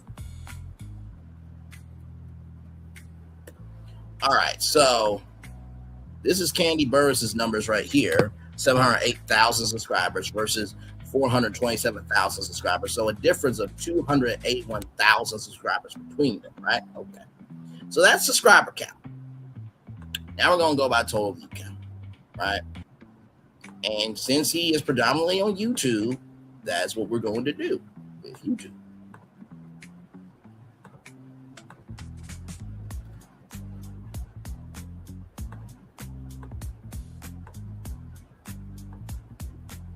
Because I'm just tired of just the bullshit. Like really, like no, we're not doing this. Okay. So here we go, y'all. Right here. Right here, right here, right here. So this is Kandi Burruss's numbers: 108,875,704 total views, minus 82 million, right? 120,567 total views.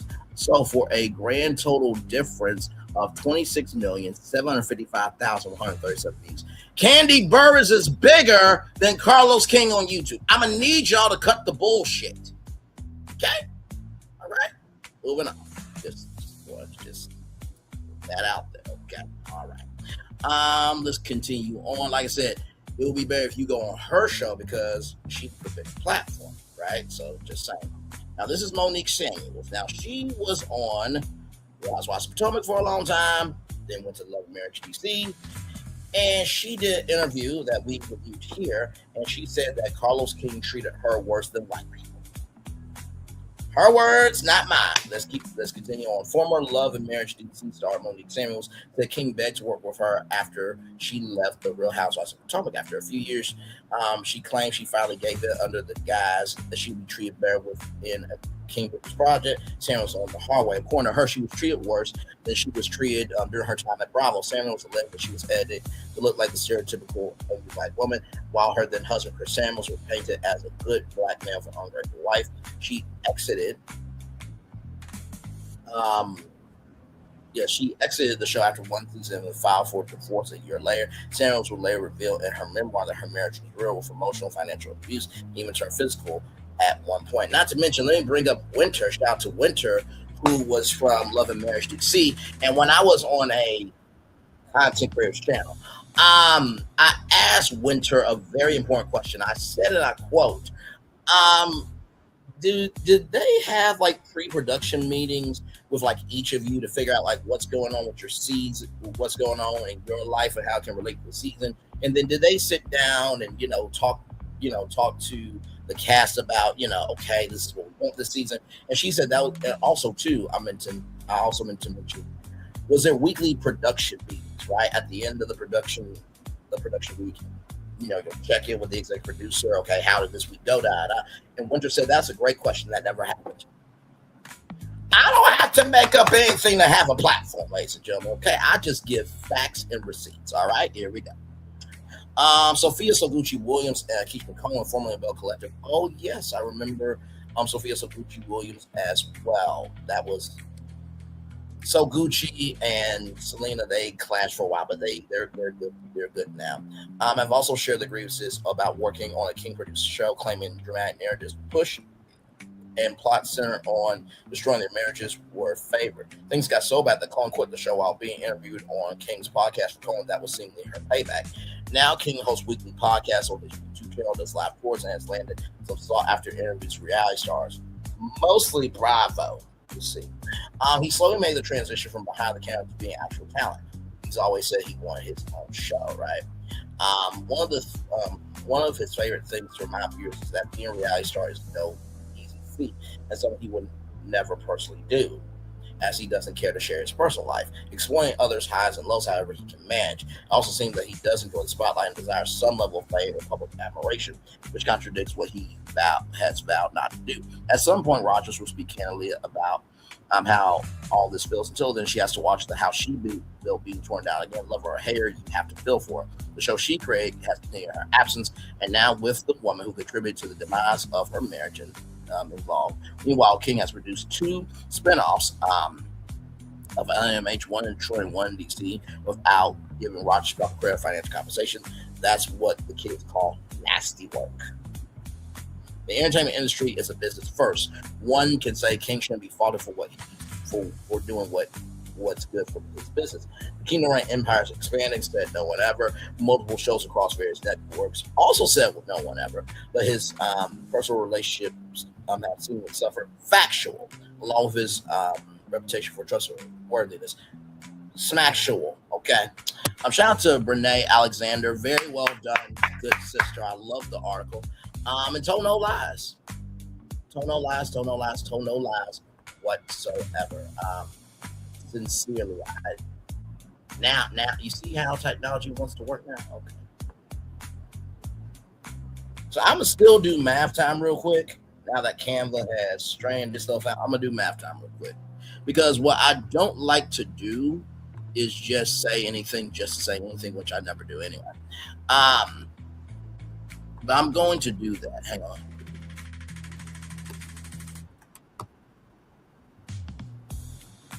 Because I'm just like, I'm going to need y'all to stop.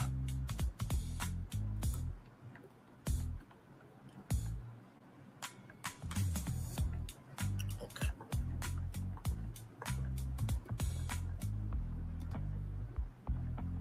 And I know what people are going to say, Bray, you can't really talk about numbers because you're a small creator. Okay, and my race is not your race. But what you're not going to do also is you're not going to be this stupid out here. just believing that you can just say anything out of your mouth and receipts can't be brought up on you. Okay, listen.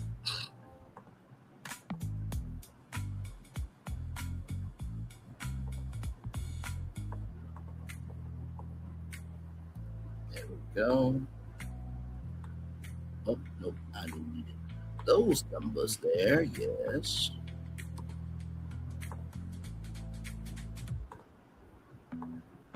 Here.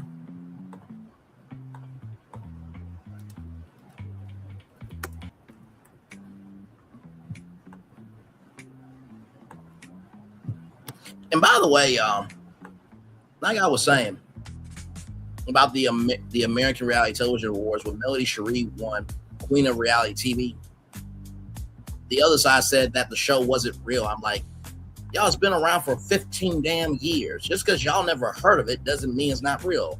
Jersey Shore, Big Brother, Survivor, everybody in Hollywood knows about that organization. Oh my God, some of y'all are media illiterate, but really some of y'all are beyond that. Some of y'all were born actual dumbasses. Okay, all right, moving on. But it was interesting because for that same award show that year, Love and Marriage Huntsville was nominated for best, reoccurring cast. So it's interesting now how all of a sudden the cast and Carlos King want to care about awards. In addition to that, Carlos King couldn't make himself available to go to the American Reality Television Awards, but somehow he got to host the Real Screen Awards. Come on now. Let's not do this. Let's not do this. Let's not do this. Let's not do this here. Okay? All right.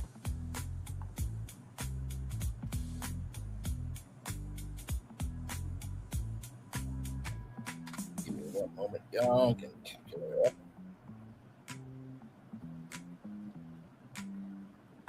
Because I'm just like, what are we doing here?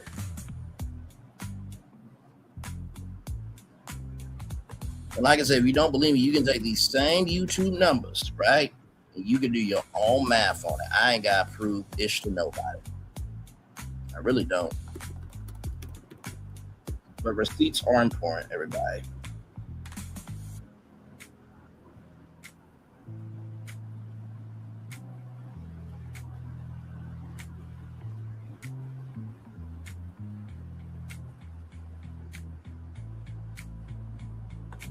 Okay.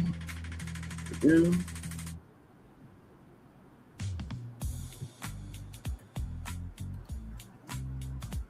All right, here. Now let me download this page here.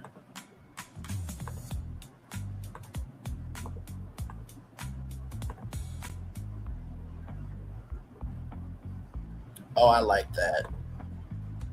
Thank you, Campbell, for that update because I got tired of selecting all of them and all that stuff. All right, let me go to this here. Don't worry, we still have more to it. I just want y'all to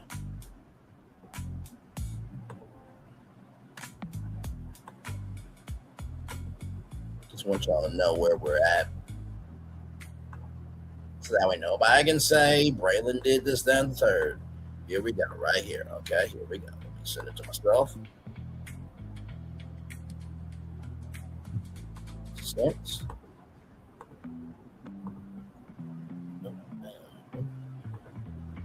All right, here we go. Here are the numbers. I ain't gotta lie. I don't have to lie on anybody in order to have a platform. Those are Candy Burris versus YouTube numbers. Those are Carlos King's numbers. Cut the bullshit with me. Okay? Good damn. I can't.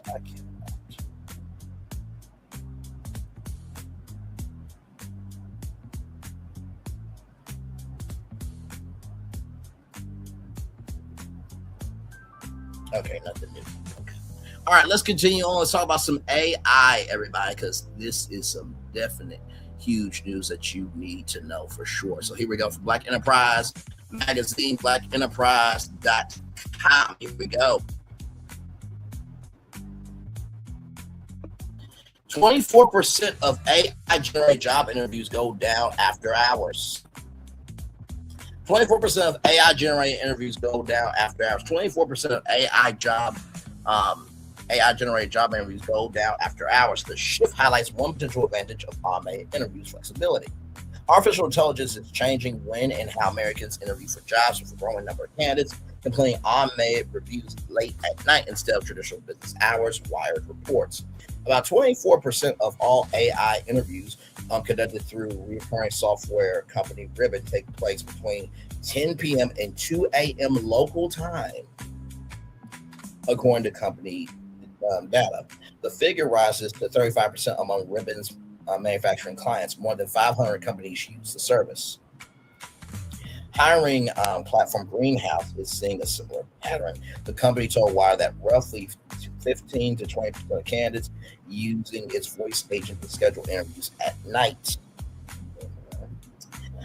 My lord, the shift highlights one potential advantage of automated interviews: flexibility. Parents, hourly employees, shift workers, and people who cannot leave their current jobs during the day can interview when their schedules allow. This is generally a new option for people. Ribbon co-founder Arsham Garali told the outlet, knowing that some applicants have limited opportunities to interview during conventional work hours, but job seekers remain wary of AI's growing role in hiring. Greenhouse 2026 candidate AI interview report, which surveyed 2,950 active job seekers, found 63% have been interviewed by AI agent.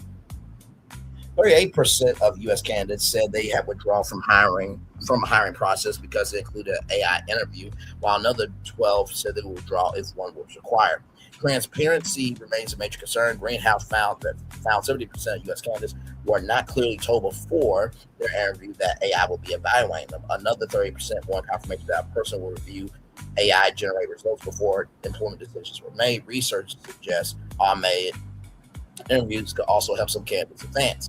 A 2026 field experiment by researchers Brian Jabarian and Luca Hinkle randomly assigned 70,000 job applicants to interviews conducted by either human recruiters or AI voice agents, according to Wired.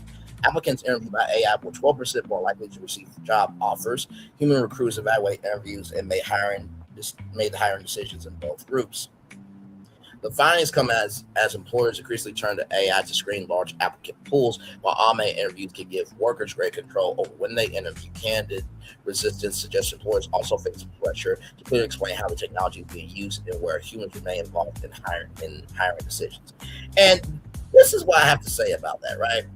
When you think about, trying to have a career, right? A career is a face-to-face business, right? No, I'm sorry, how do I put it? Business is a face-to-face entity, right? Sonic, last time I checked, you can order virtually on DoorDash and Uber Eats and other places, but that's not the same as going to the Sonic drive-in, pressing that red button, saying, "Hello, can I get a Route 44 blue coconut slush? 3 chicken strip sandwiches, just the meat and bread. And then let me do 2 things of large mozzarella stick, please." There's nothing like that, right? So that human connection is very important. But also, too, as I told you guys, there is a lawsuit involving Workday and its hiring process that it is alienating people by, race and disabilities, right? Because there's been times where I've gotten an automatic response from Microsoft. I can't tell you how many times I got an automatic response of no. And it's just like, okay, did y'all review or did AI review it, right? So just be aware, right? And there are people out here with real experience. Y'all just have to give them a shot, okay? Moving on, everybody, from Black Enterprise Magazine, BlackEnterprise.com. Once again, we want to talk about Nolan Wells, everybody, and here we go. Nolan Wells' family speaks to the National Association of Black Journalists in Atlanta. The family is demanding a full federal investigation. The family of 18-year-old Nolan Wells, let me just see if there's anything new with him right now.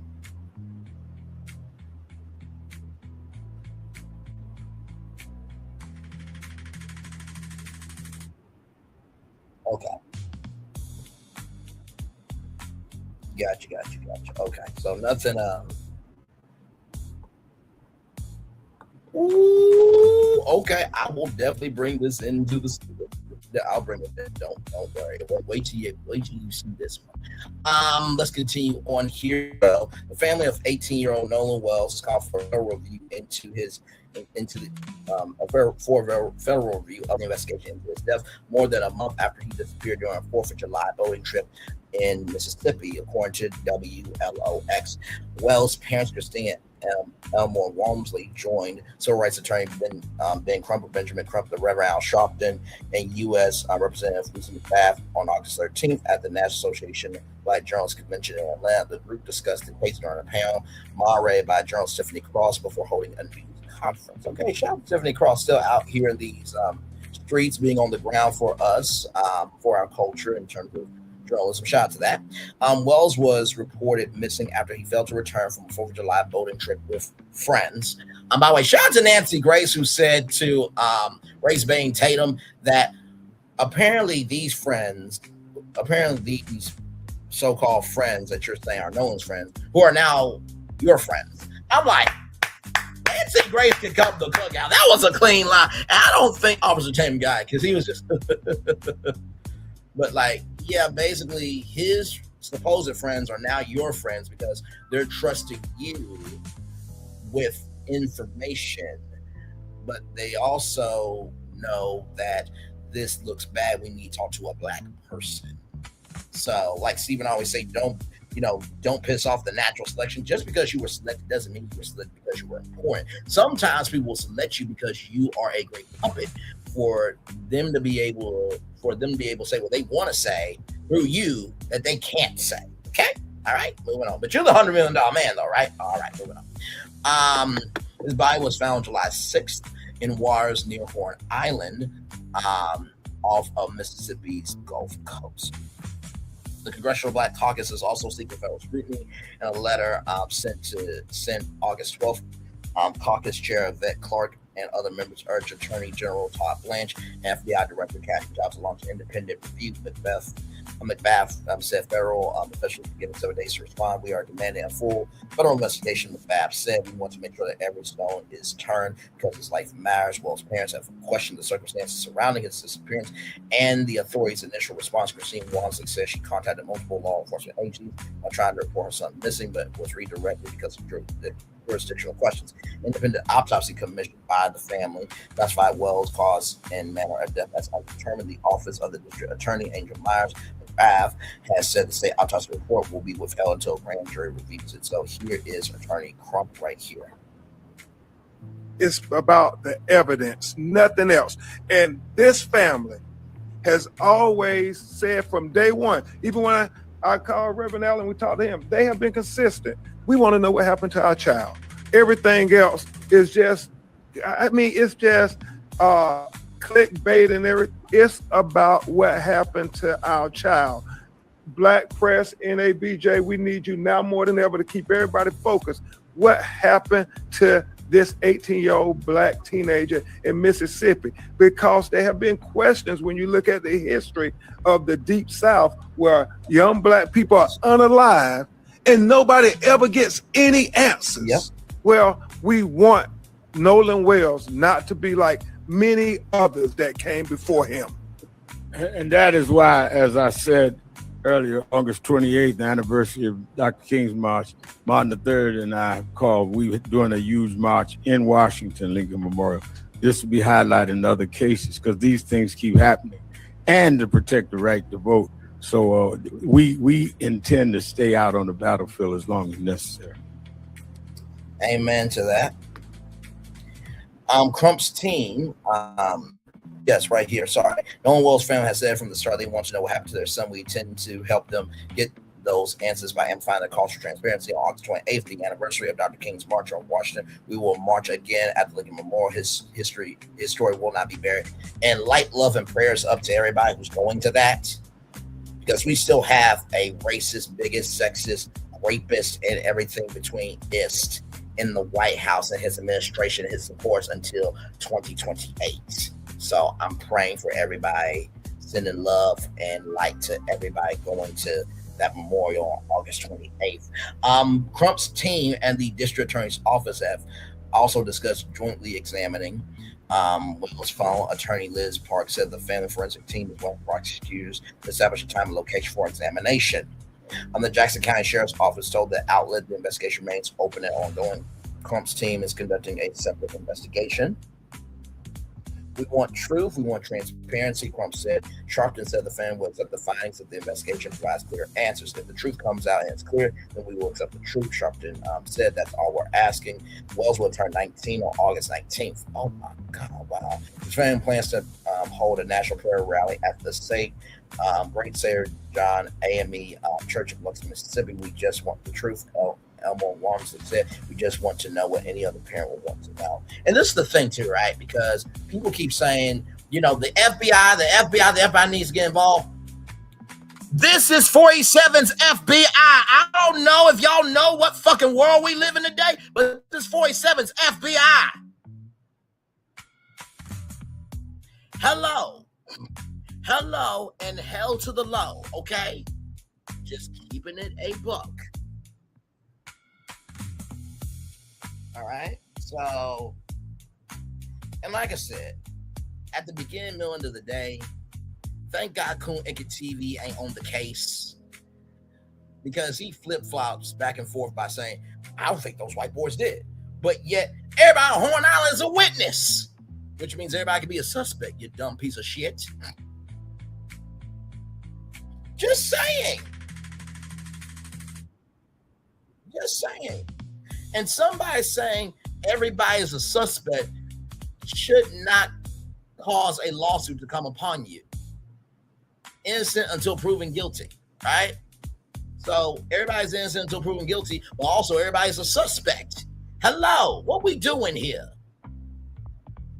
Child, please. Now, with that being said, I just saw this pop up as I typed in, Nolan Wells. Just saw this. From Mediaite. Here we go. Okay, now this is a very big swing. Okay, here we go. Ex-ABC anchor trashes network over handling Nolan Wells story complicit in upholding white supremacy. All right, so yeah, that's what she's saying, upholding white supremacy. Okay, so here we go, y'all. Former ABC anchor Jamie Norman had harsh criticism for her own network and the way it covered the mysterious death of Nolan Wells. In late July, Norman posted a series of videos on YouTube called Nolan Wells Covered Through a Media Literacy Lens. Second video, posted on July 28th, took a closer look at Michael Strahan's Good Morning America interview with Wells' parents. Wells, 18, was found dead after disappearing during a 4th of July boating trip with friends to Horn Island off of the Mississippi coast. The only member of his group who didn't return from the boat excursion, even though his cell phone did. Give me one moment, everybody. I just want to check something here.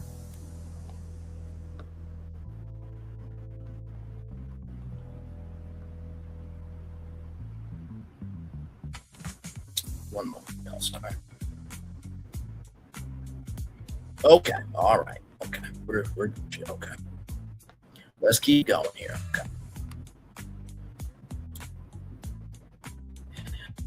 Norm first took issue with Strahan asking Wells' parents, why they think he would stay behind Horn Island after his friends left. His friends denied having any involvement in Wells' disappearance and death and claimed he stayed on the island. The question should have been, do you believe that? Norman said, not asking these grieving parents to defend the decision that we even know for certain their deceased son made. That was not an objective question. Subjectively, I would say that was insensitive. It absolutely absolves authorities because, as I showed you before, that's not just a friend's version of what happened. That's now authorities' official version. Many news organizations haven't yet learned that they cannot always trust law enforcement as primary sources of credible information. Clock it.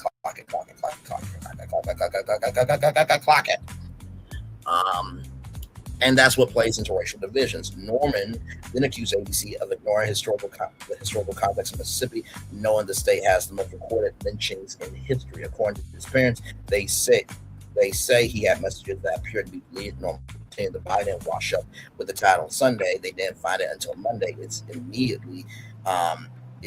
immediately ruled out as accidental drowning.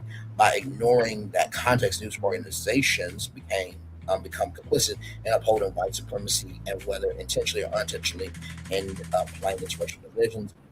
Norman's 15-year run at ABC came to an abrupt end. It was reported at the time that ABC declined to renew her contract, and she was very beloved by all of the GMA family, for sure, all the viewers. So let's look at the comments here, okay? Now, that's a lie, okay? 4 people like that are a waste of life, okay? So Michael Strahan is not that at all, okay? When Crump and Sharpton show up, Michael Strahan. No, he does not support that. He has done a lot for Black people, more than these wastes of life that are talking in the comment section. Should history drive from me a conclusion, or should the facts? People who hear stories about something horrific and add a reply that would have acted in a way to change the outcome and make it better are bad people. Even a Democrat propaganda outlet on ABC had no business in resigning this. No, not doing that. Let's always see if the above comment makes any sense. The way a sister throwing a brother under the bus. Oh, hey, Black people, what's up, white boys? Take on this boy have a point. Now we see why they had to enter contract.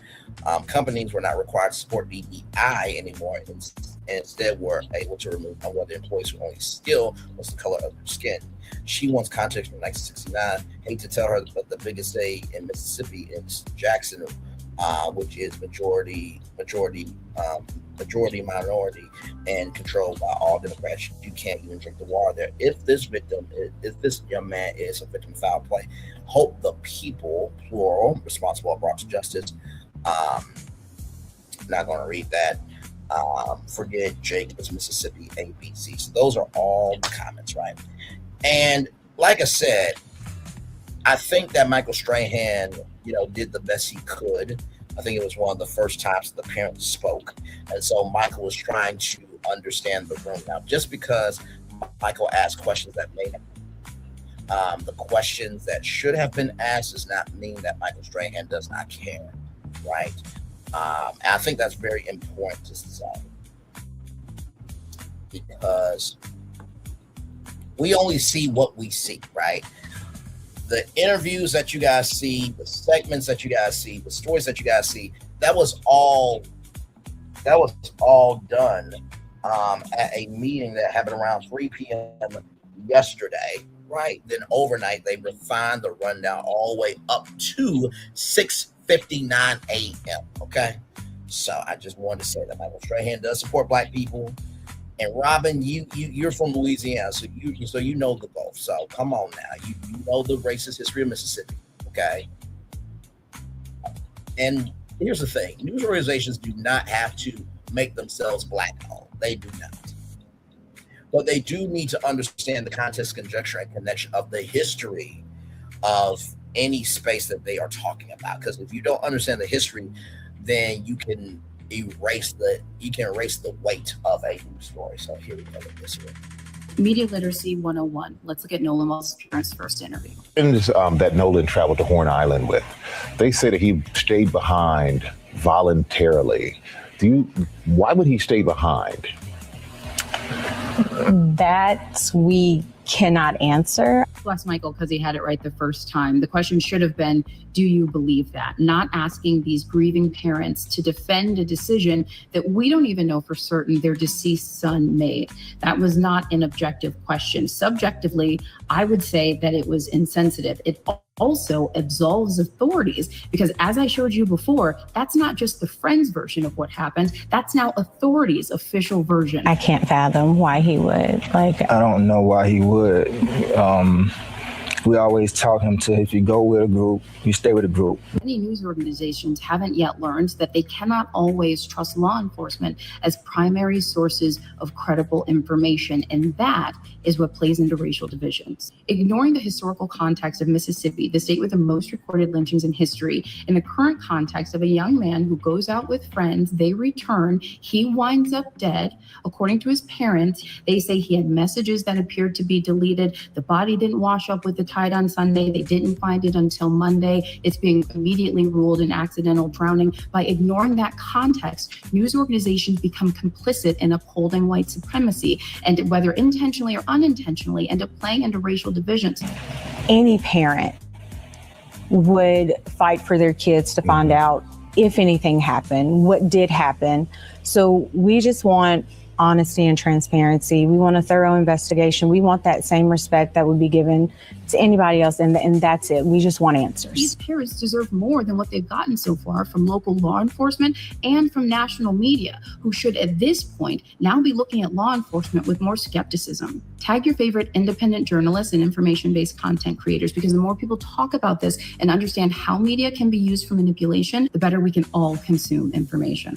I'm Janae Norman. I used to do the news. Now I just report the facts and uncomfortable truths. Ooh, child. Very well done. Very well done there. Like I said, I think everything is in the eye of the beholder. I think, I would trust Jamie Norman to understand it, because she was on ABC News for a very long time, right? She's done the work of being a journalist, so she's not just saying this just to say this, okay? Moving on, everybody. Some good news, everybody, from the Associated Press. White House Press Secretary Karoline Leavitt is leaving the 47th administration. Yay! But like I said, we're still in this shit hole until 2028. So let's keep going. Here we go. From Washington.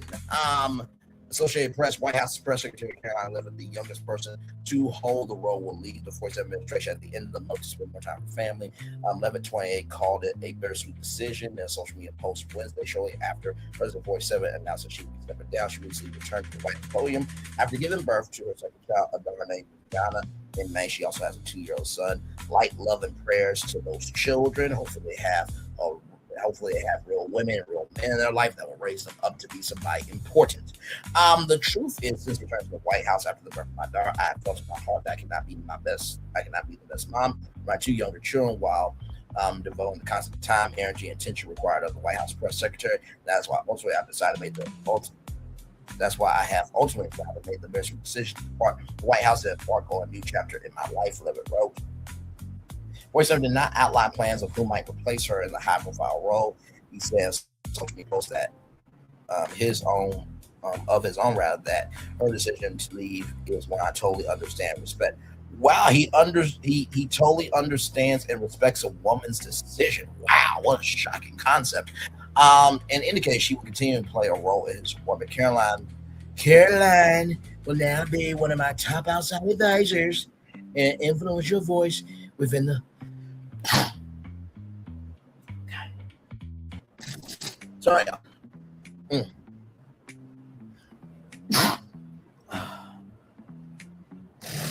Those sneezes get harder when you get older. Within the Republican Party, as we work to defy history and consecutively win the midterm elections, the president wrote. Leavitt worked as a spokesperson for MAGA Inc., a super PAC supporting 47 before joining his 2024 campaign. In 2022, she ran for Congress in New Hampshire, winning a 10-way Republican primary before losing the general election to incumbent Democrat Representative Chris Pappas. During 47's first term in office, Leavitt worked as an aide in the White House press office. Then she became communications director for New York Republican Representative Elise Stefanik. Leavitt briefed from the White House press room less frequently than some of her recent predecessors. 47 regularly engages with reporters during White House events and during his travels, primarily deployed Leavitt to fake news. I'm at Fox News, slip of the tongue, and other conservative news outlets to 47 his agenda and take shots at Democrats in the mainstream media. 47's first term press secretaries include Sean Spicer and Sarah Trasham B. Sanders. I'm sorry, once again, slip of the tongue, who are known for quarreling with reporters. Another Stephanie Grisham never held a briefing. Her successor, Kaylee McKinney, often lectured the news media during her appearances during the press briefing room. Oh, that was a horrible time. So that is everything you need to know with that. That's my opinion. Yay! Hope the kids grow up to be somebody important. Her and her husband can go somewhere and leave the rest of us the hell alone. All right, moving on. Our last destination for you all today, everybody. Our last destination for you all. From NBCnews.com, everybody. Selena Gomez, okay, and her mom accused of fraud over the mental health star. Now, this is all alleged, okay? A new lawsuit, investors say they gave $1.2 million to Wondermine to build out the company's products and expected Gomez to be involved in marketing. Now, the real question is going to be whether she was going to be a silent partner, right, just fund the money and then give consulting behind the scenes, or if she was going to be the face of it, and then there was a contract negotiated. So I think the contract will tell us everything that we need to know. Superstar Selena Gomez and her mother are accused of defrauding investors of their mental health startup Wondermine in a federal lawsuit filed Thursday. Wondermine, which was co-founded by Gomez and her mother, Maddie TV, and Daniela Pearson in November 2021, touts mental fitness practices. The suit accuses Wondermine and its founders of falsely representing the company's infrastructure, leadership, and partnerships to investors and concealing the alleged fraud for more than 3 years. The founders told investors that they would build a Wondermine app, boasted advertising deals, and secured celebrity cover stories, none of which came to fruition. The complaint says investors poured nearly $1.2 million into Wondermine, but the trio falsely represented the company's plans to make it profitable. The suit says it alleges that investors were kept in the dark until two bombshell media reports portrayed Wondermine as a company under disarray. The suit was filed in federal court in Delaware by Wondermine SRS 44 LLC and Bespoke Wondermine SPV 1 LLC, a limited liability companies that invested in the startup. They accused the company and the founding trio of securities fraud, common law fraud, and breach of contract, and are seeking rescission, meaning a legal cancellation of the investment contract as well as damages. A statement, Pearson says she categorically denies the allegations against her and welcomes the opportunity to present concrete documentation and financial records that establish the facts. To be clear, she has never used investor funds for personal expenses. Quite the opposite. Daniela invested her own money into the business and did not draw a salary from the company, she said in a statement. Representatives from Wondermine, Gomez, and Kofi did not need to respond to requests for comment Thursday. No products, no updates, and no Selena. Investors say in the suit that they believe the money they gave Wondermine will rapidly scale and build a full suite of company products, including an app, podcast, editorial publication, other wellness products. They also believe that the company's value lay in Gomez's involvement as a celebrity with a massive world fan base. The suit alleged that Wondermine has indicated that Gomez will be intimately involved in the company as the head of market and involved in publicity, but none of those things happened. The suit says Gomez purported to sign contract obligating her to perform and then ignore it. The partnerships did not exist. The initiatives never materialized. The app was never built. It says, and for 3 years, the company quietly collapsed around them. Not one of its founders, officers, or directors said a word to the investors whose money was funding the collapse. The investors also alleged in the suit that the defendants did not provide timely updates about the status of their investments and the company's operations unless they were pressed. In the limited updates, rather, they did provide. They both firmly misrepresented the status of the company's operations and concealed material information about ongoing issues of the company, the complaint says. Media articles allege a company in disarray. Investors were kept in the dark. The suit alleges for more than 3 years. Then a August 2025 article focused on Pearson with the headline, Smoke and Mirrors, How This Entrepreneur Exaggerated and Self-Promoted Her Way into Turmoil. Pearson was described to investors as a millionaire executive whose past business, the Daily Newsletter, the Newsette, which is News and Gazette, combination of those words, rather, of which he was CEO, generated $40 million a year. The success investors were also told she had secured partnerships with JP Morgan and Fidelity. But the Forbes report cast scrutiny and said Pearson exaggerated careership and value in the evaluation of her newsletter. Sounds like Carlos Watson and Aussie Media there. The suit says that investors contacted chiefly for explanation.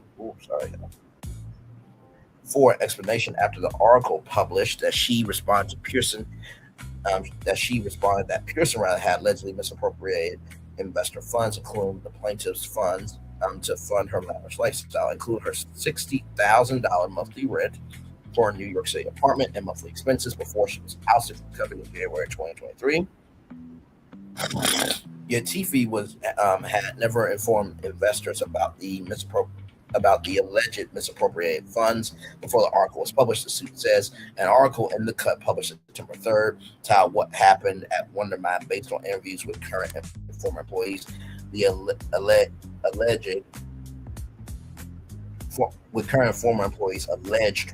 the company was falling apart. The accounts in The Cut article collectively showed that from the outset, Wondermind had no plan for its future, much less a plan for achieving a multi-billion-dollar valuation. The suit says that that article alleged that Tiffany.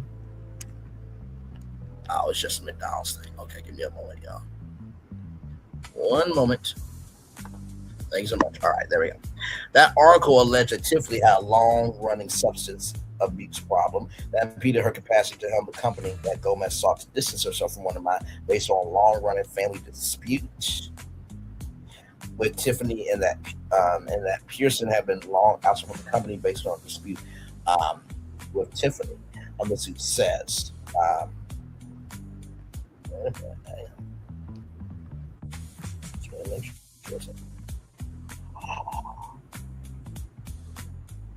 Her mom? Oh my God, child. Oh my God. Okay. Wow. Hang on a second. Oh my God. Okay. Based on long-running family dispute with Tiffany, and that Pearson had been ousted from the company based on a dispute with Tiffany TV. The suit says the suit claims proved that the company was in a state of financial calamity and there was no legitimate enterprise in the works. 2 months later, in November, investors sent the defendants a notice of rescission, demanding the return of their funds. They say in their suit, the defense did not respond in substance to the notice, the suit says, but continued to lure and mislead the plaintiffs. After the notice of rescission was sent, TV allegedly contacted Bespoke's representative suggesting that investors should not file a suit claiming the company had an escrow account to return the investments. This week's lawsuit says when Andrew Risnick, part of Bespoke, followed up for details of the account and the return of funds, Tiffany disappeared. Says in short, there was no escrow account, rather, or plan to return the plaintiff's investments. The complaint says. Misleading updates. The suit details several allegations of investors being given updates that end up being misleading or false. In June of 2022, it said Pearson told the plaintiffs that Wondermind had grown to more than 150,000 subscribers in 1 month, and she had met with executives at other companies regarding large advertising deals, and she anticipated closing with at least $5 million in ad revenue this year. She also said the company had interest in confirmation for cover story features for major celebrities, including Camille Cabello, Tim Cook, Elton John, Drake, Megan Thee Stallion, and more. The complaint says she said the company was starting to build its online editorial experience and ambassador referral program. The complaint says she alleged to have touted that the company had a potential future value of more than $4 billion. That led investors to believe the company had the foundation to operationalize.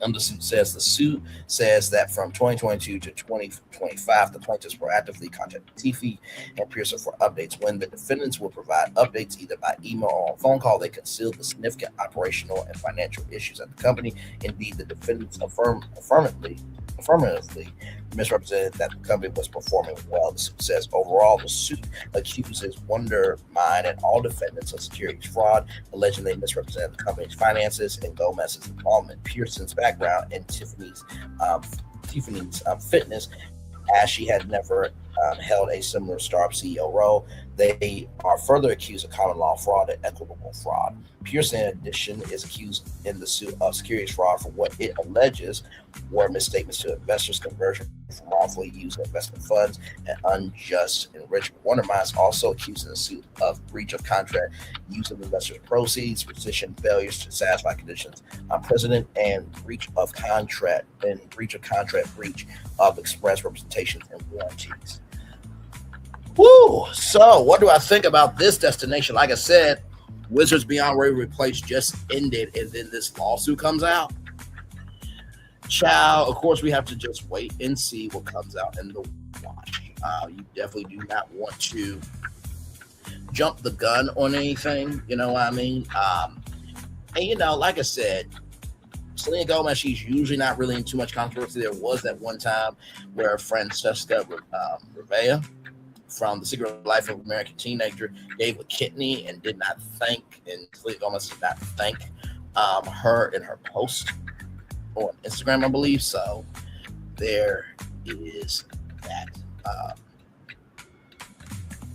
So yeah, so that's pretty much the show.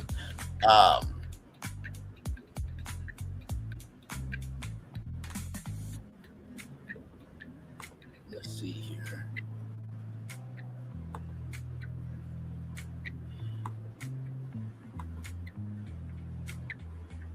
Now here is some news here that you know, we do the positive news story. Sometimes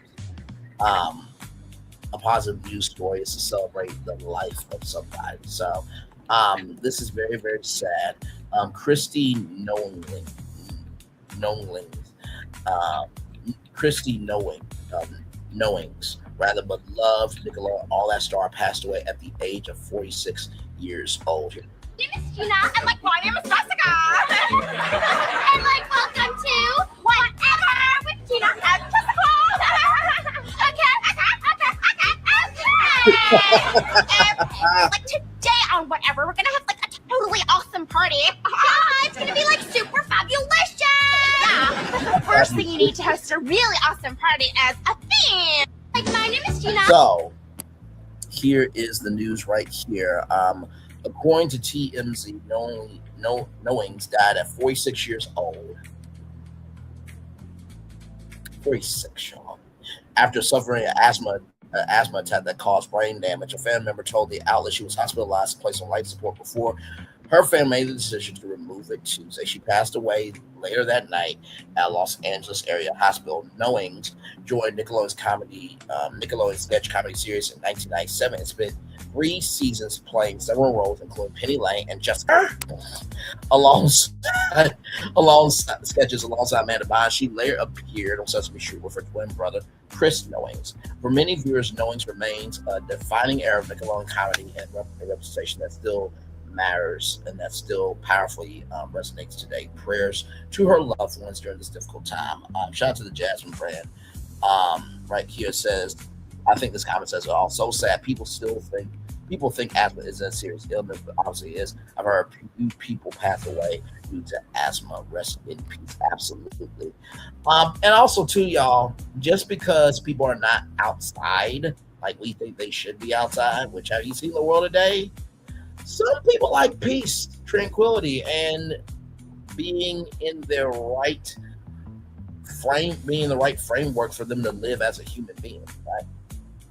So, much love to the Knowings family, friends, and to everybody. Also to Nickelodeon, the many cast members of all that. Okay, so yes, indeed. And finally, here's a positive news story to let us all know at least our lives are not this bad, y'all.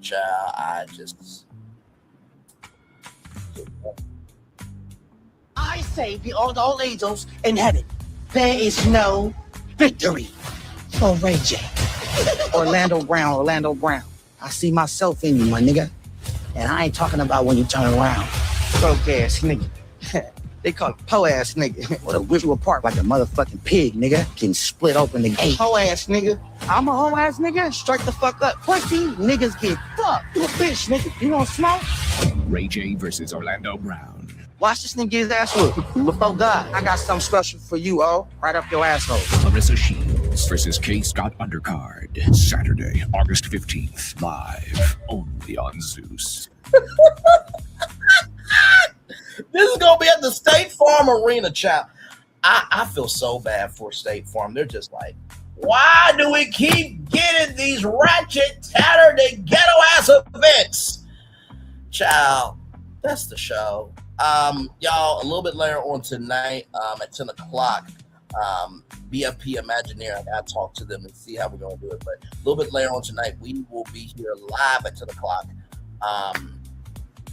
for the movies and TV D23 breakdown live. So we'll talk a little bit later on tonight. But one love, much love, all love. I feel the love. I'll send it right back to you. Bye, everybody. Have a great weekend. Love you all.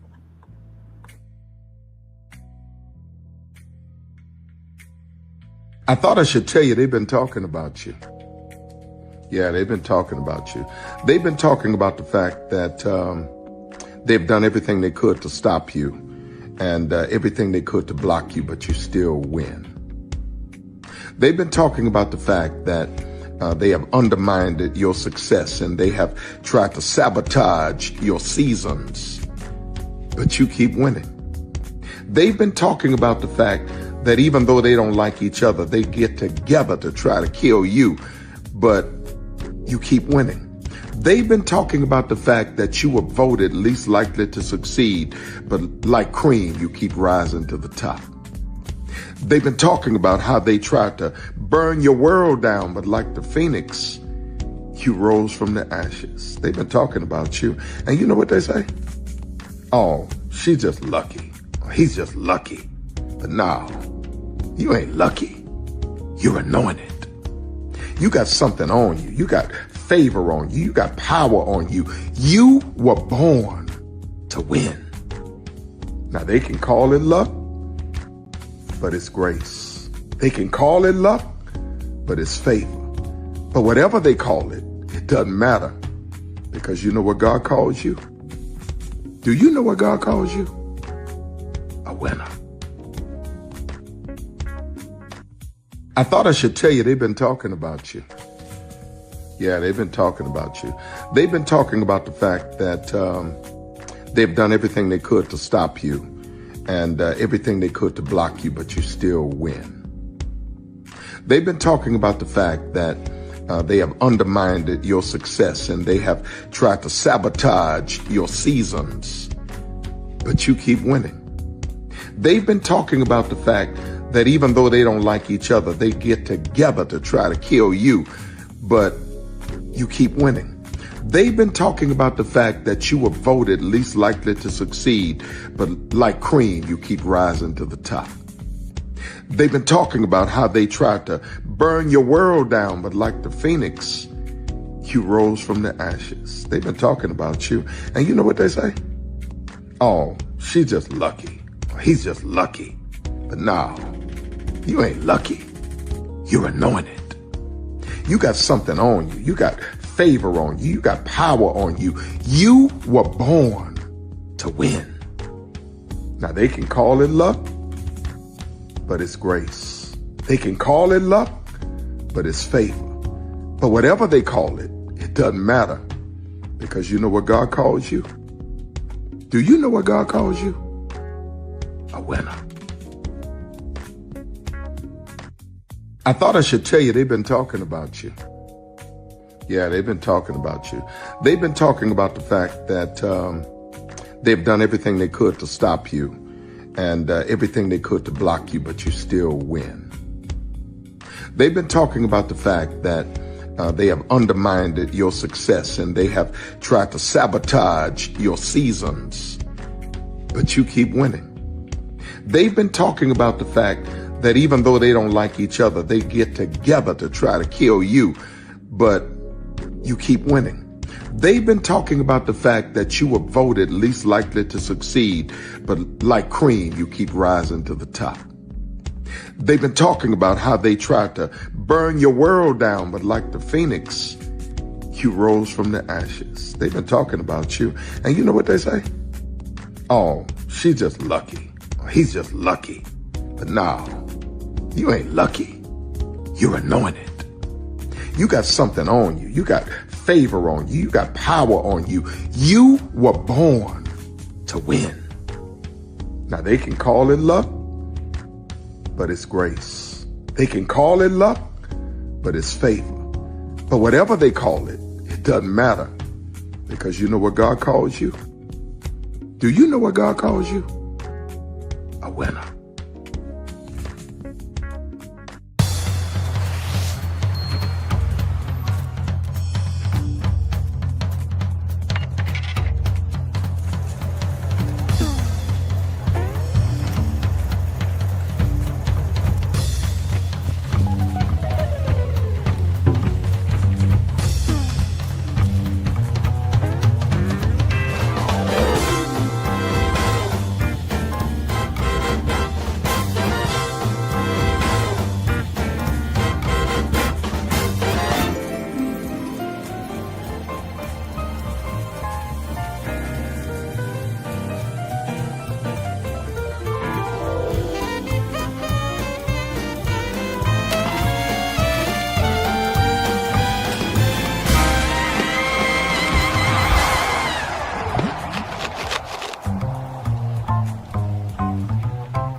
Come with me if you want to live a more delicious life. Oh, maybe we should get in the van. In this world, we don't get to control much. The past, male pattern baldness. What geese? Got one right now. The urge to puff that bubble wrap. But there is one thing we do get to choose every single day. What we eat. Welcome to the Sonic Department of Research and Deliciousness. We have everything you want, didn't know you wanted, and some things you didn't know were possible. Because we believe if you're not having fun, you're not living free. So come on, let's live a little. Hey, good morning, America.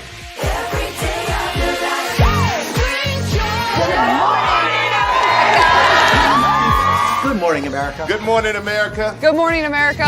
Money! Are you ready? They are ready. Covering the biggest events in the country right now. There's a lot going on here this morning. It's always a good time. That's what the show's about. That's good. Really good. Very good. Coming in hot, Jimmy, coming in hot. It's far from elementary.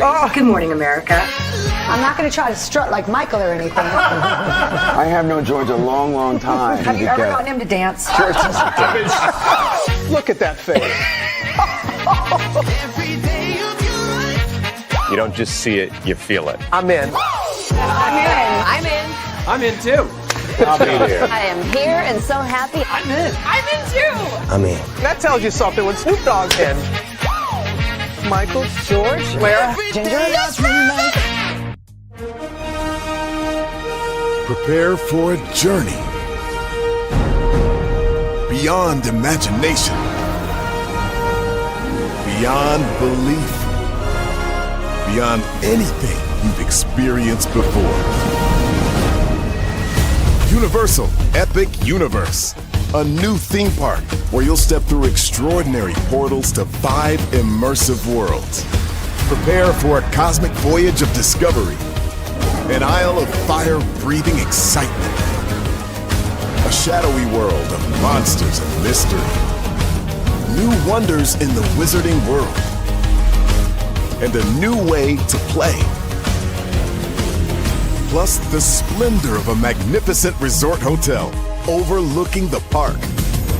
It's all new excitement at Universal Orlando Resort. A week's worth of vacation thrills with 4 amazing theme parks, a variety of spectacular themed hotels, and incredible dining and entertainment.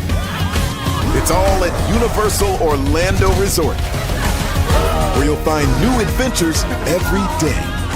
Explore the astonishing worlds of Universal Epic Universe at Universal Orlando Resort. Because here's the thing, a good streamer can find other content. Because here's the thing, a good streamer can find other content. Because here's the thing, a good streamer can find other content. I've been moving on my own accord, covering Black culture. There is more to life. I heard that, friend. Braylon, shout out to Braylon. Make sure y'all go follow Braylon in case y'all haven't. I love your content. I've been moving on my own accord, covering Black culture. There is more to life. I heard that, friend. Braylon, shout out to Braylon. Make sure y'all go follow Braylon in case y'all haven't. I love your content. I've been moving on my own accord, covering Black culture. There is more to life. I heard that, friend. Braylon, shout out to Braylon. Make sure y'all go follow Braylon in case y'all haven't. I love your content. Child, Braylon been over there doing his thing, minding his GD business, staying out of trouble, trying to get the folks some positive stuff to talk about. Besides lying all the damn time. Child, Braylon been over there doing his thing, minding his GD business, staying out of trouble, trying to get the folks some positive stuff to talk about. Besides lying all the damn time. Child, Braylon been over there doing his thing, minding his GD business, staying out of trouble, trying to get the folks some positive stuff to talk about. Besides lying all the damn time. Child, Braylon been over there doing his thing, minding his GD business, staying out of trouble, trying to get the folks some positive stuff to talk about. Besides lying all the damn time. Child relevant over there doing his thing, minding his GD business, staying out of trouble, trying to get the folks some positive stuff to talk about. Besides lying all the damn time. Child relevant over there doing his thing, minding his GD business, staying out of trouble, trying to get the folks some positive stuff to talk about. Besides lying all the damn time. Child relevant over there doing his thing, minding his GD business, staying out of trouble, trying to get the folks some positive stuff to talk about. Besides lying all the damn time.